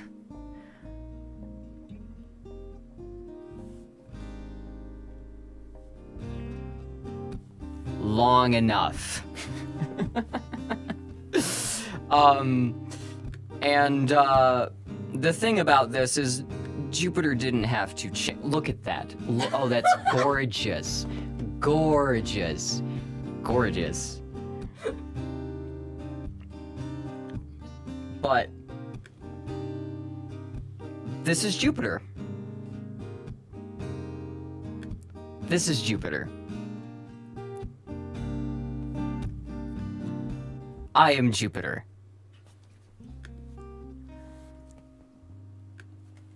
You broke reality. No, this is a feature. And let me show you one more feature of Jupiter before I go, because I'm rolling over time. But this is my favorite story. This is my favorite life story. Because it's a life story that's completely immaterial. There's no place I have traveled to. There is no people I have met. This is a story entirely of personal experience and learning. And I love it.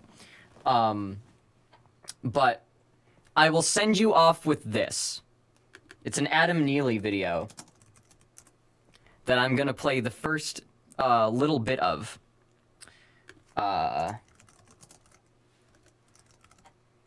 And remember what I said about that planet at the beginning? The planet made of how the Jupiter in the fifth universe, the capital Jupiter, would be a gas giant, but it would be made of bird song. It would be made of songs, and it would be made of these bird dragons that carry that song, because it is the fifth chakra universe and the song universe and the expression universe, and, you know, it's all swirling storms and whatever the fuck, and it's all that.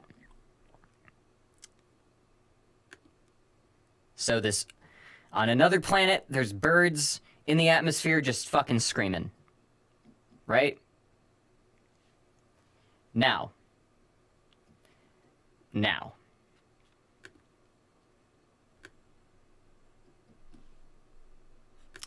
And it's not playing audio. Give me 1 second to make sure I can reroute the audio.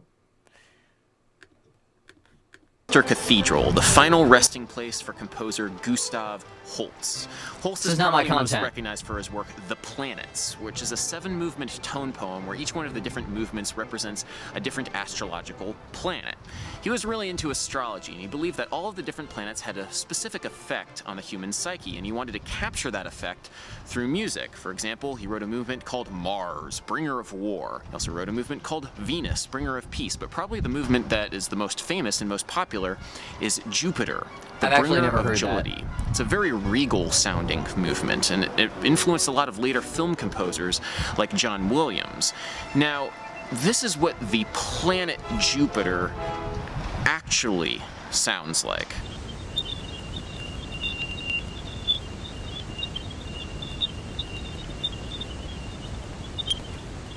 You are listening to Jovian Whistlers, electromagnetic phenomena caused by lightning in Jupiter's atmosphere. They kind of sound like angry alien birds.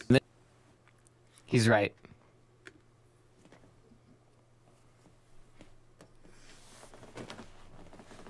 So what can you do? You know? This is Jupiter. Jupiter Jericho. Jupiter Jericho. Now, there is no content with Jupiter Jericho. Jupiter Jericho is not in anything, yet. But when I talk about Crozide, and when I say, oh, I'm gonna go nuts with Crozide, Crozide is from the point of view of Jupiter Jericho.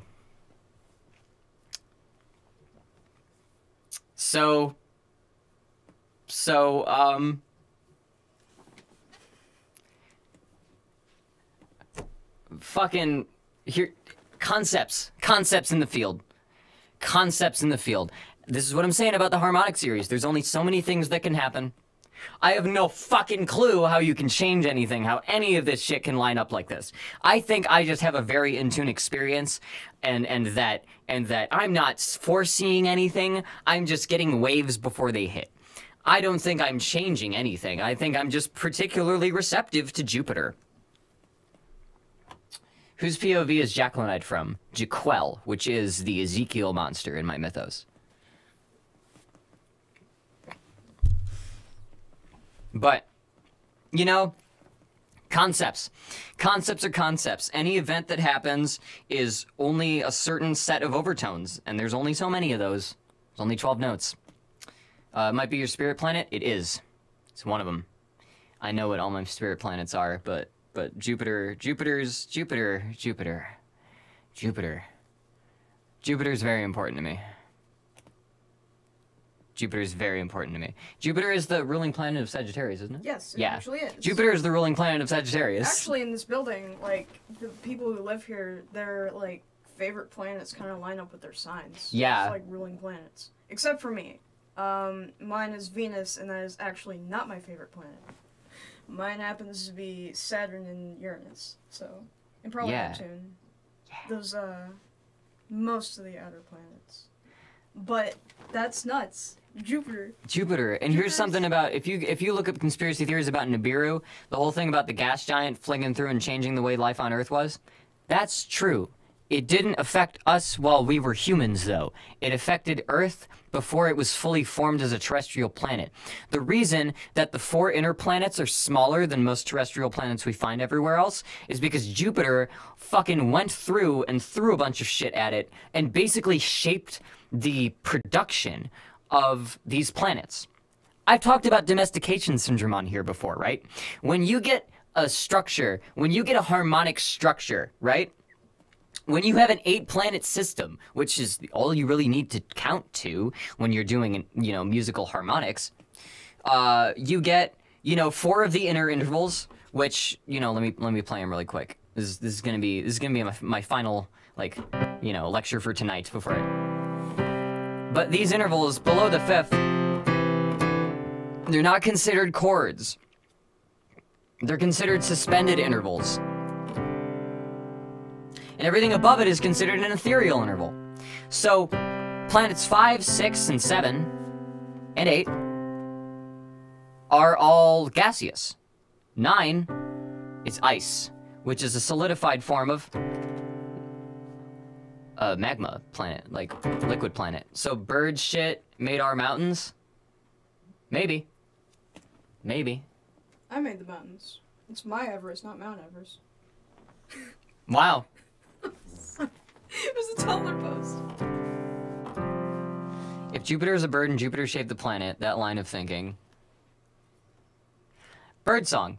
That capital is ruled by song. It actually sounds like bird songs to us. We don't see the bird sentience making it. The birds are here because material is here, because material life sentience is here. But in another universe where the perfect 5th is the primary player instead of us little domesticated terrestrial planets and the harmonics that we've lined up with, the perfect 5th would have the sentience. We would not be made, if we experienced life in one of those places, we would not be made of flesh and water and whatever. We'd be made of molten metal and storms and electricity. Birds are social creatures. Birds, all of social communication comes from the 5th chakra. It all comes from song. Crow sound at the beginning of that other song is actually Jupiter. Yes, the crow showing up in all of the trap beats in the past 5 years is Jupiter trying to tell us something. But, so Jupiter... Planets 5, 6, and 7 are ethereal, just as we consider the musical intervals to be. And planets 4, and 2, and 1 are domestic. As are we, the domestication of agency. And it is because of that influence of Jupiter, Sky Father, and the order that it created that the terrestrial planets are fucking small and domesticated like that. Crazy. Crazy, crazy, everything's the goddamn same. Everything is the goddamn same. Everything is the goddamn same. Everything's a self-similar fractal. Everything's the goddamn same.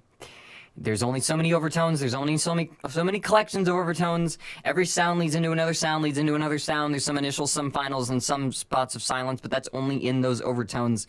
The world is happening all the time, and we're all just kind of syllables stacked in the multi-dimensional meaning of things happening.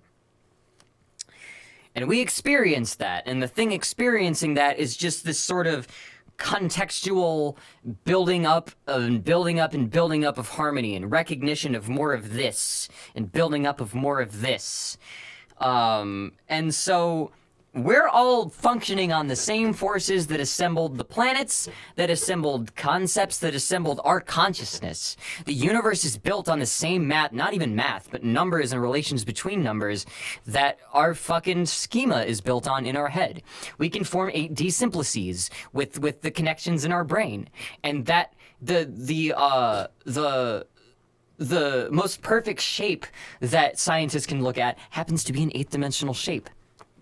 So the idea of enlightenment, the idea of chasing something, of chasing a perfect state for every neuron in your brain, it's a very real ideal goal. It's not real in the sense that anything can ever reach it, but perfect is a concept. And perfect is enabled by the planet which has the biggest fucking magnetic field in our solar system, which is Jupiter. Sky Father.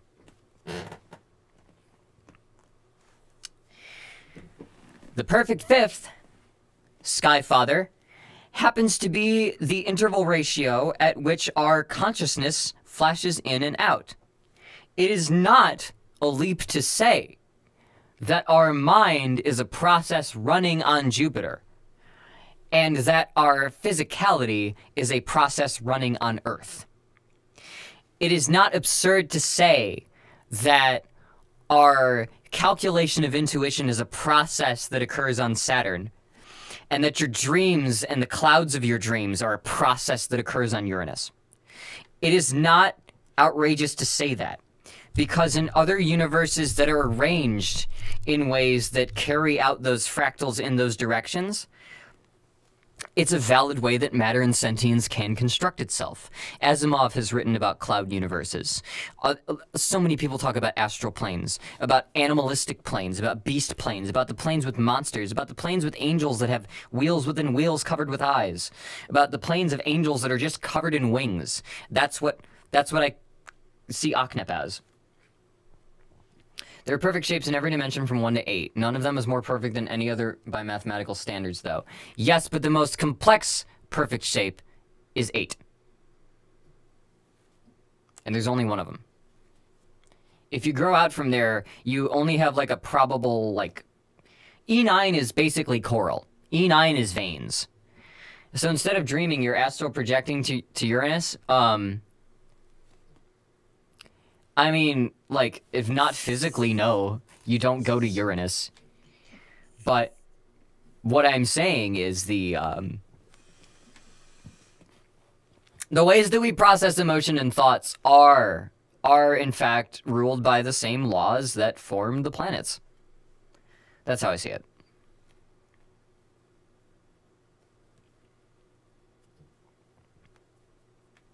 Is mayonnaise an instrument? No.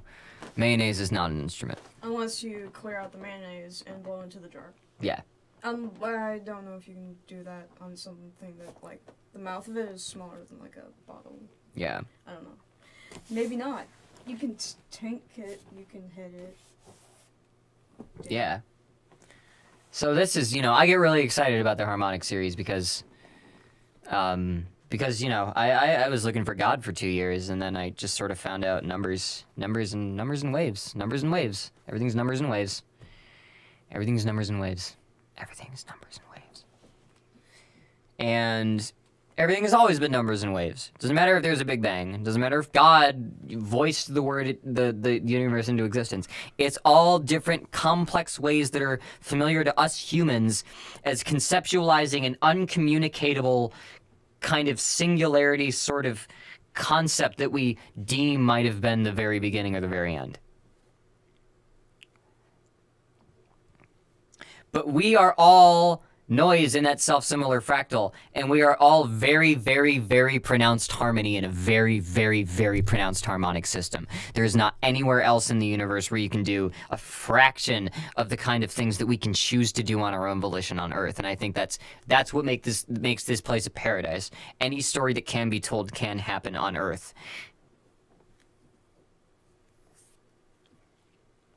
As far as we're concerned. And, you know, we might not know everything. We might not know all the things that those other sentiences know. They may be able to build concepts and directions a lot easier than we can. And they may be able to form connections a lot easier than we can. You know, a threefold heaven construction of a universe may be a totally different and totally more intuitive, like, way for things to exist. But we're on Earth, and Earth's pretty fucking cool. I don't think of space as anything but a superfluid with water droplets. That's great, but the water droplets they make waves. And this is what happens when waves. Harmony. Every subatomic particle is made of 3 quarks. Except electrons. Every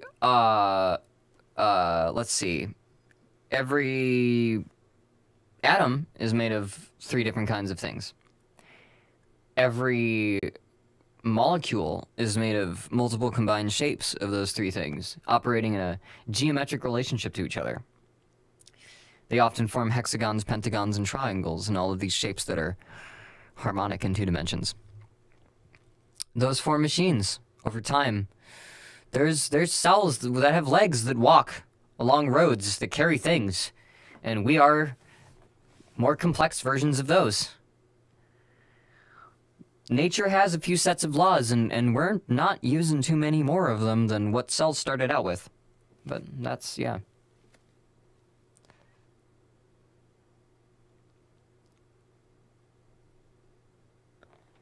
I've never felt so powerful. Yeah.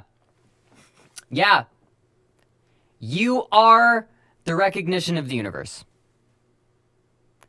You are that. You communicate with waves.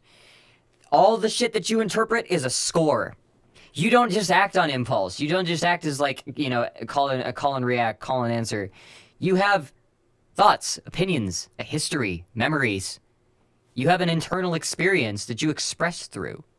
You have an internal experience that you construct based on your interaction with the world around you.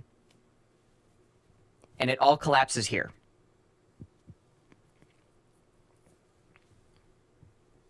So, make every choice, make perfect decisions in every moment, because all of the actions that you make from day to day to day to day draw tones.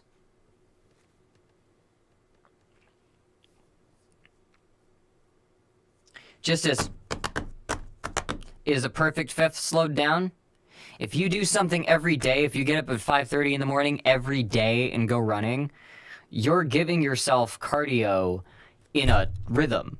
Exercise is a tone for you. It's a drone. It's part of your harmony. Is there such thing as a perfect ninth? Interestingly, the fifth of a fifth is a ninth. So, if you want to stack fifths, a C sus2 or a C9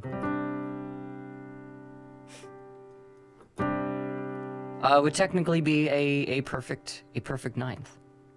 But if you want to create a dominant ninth, which is also possible, you can take a perfect fifth, a major third, a harmonic seventh, and then the ninth. And that gives you a chord that really throws the 9 at you. And this is actually up the harmonic series. Because after you get past the octave, you have the 9 as the next one up. So it's like just poking, it's like a plant that's just established its root system and just... it's reached the surface and it just pops through the dirt. And then it grows further. It picks up force, sunlight, and then it flowers and attracts the bugs. 13. Yeah, jazz. Jazz! Yeah, it turns out the jazz chords are literally just the harmonic series. If you stack major thirds, you start at 1, then 3, then 5, then 7, and then 9 is 2, 11 is 4, and 13 is 6. So you get the entire 7-tone scale. Up 2 octaves with a harmonic series. And that's also how music stabs are written. It's every other note. But yeah. That's my lecture. The universe is harmony. You are a singer in a whole fucking pool of song and information. And you can take that information, and you can look into it, and you can read into it, and you can use your intuition, and you can use what you know, and you can follow the universe, and you can create your own experience. And you can be a frontier of conceptual space. You can speak, you can put yourself conceptually in the grid, you can put yourself on the other side of the moon, you can put yourself on the other side of Jupiter, and you can speak through it, and anything that you speak through will go through that planet or that body or that concept before it reaches to you. I've done it with the Eurasian Jay, done it with Jupiter, done it with the moon, done it with jackals.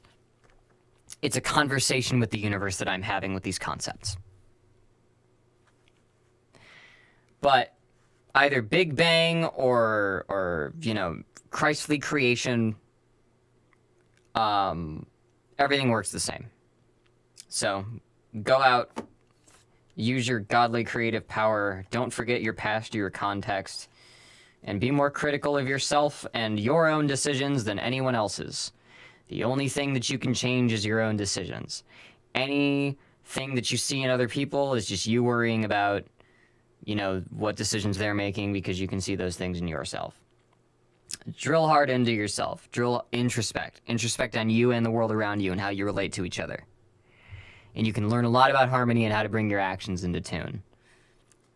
And, you know, you might not be able to take Jupiter, but the stars can be yours. All religion and science is moot. The universe exists and we shouldn't take that for granted. Yes. Yes. Don't spend your time confusing yourself with things that are too detailed. Do you believe forces other than your own control your creative decisions? Yes. I believe there is a God, and I believe that God is the harmonic series. And I believe that harmonic series, and I believe the key that we're in can change. And it's up to you to figure out what place in the harmony you have. And that's how I see everything.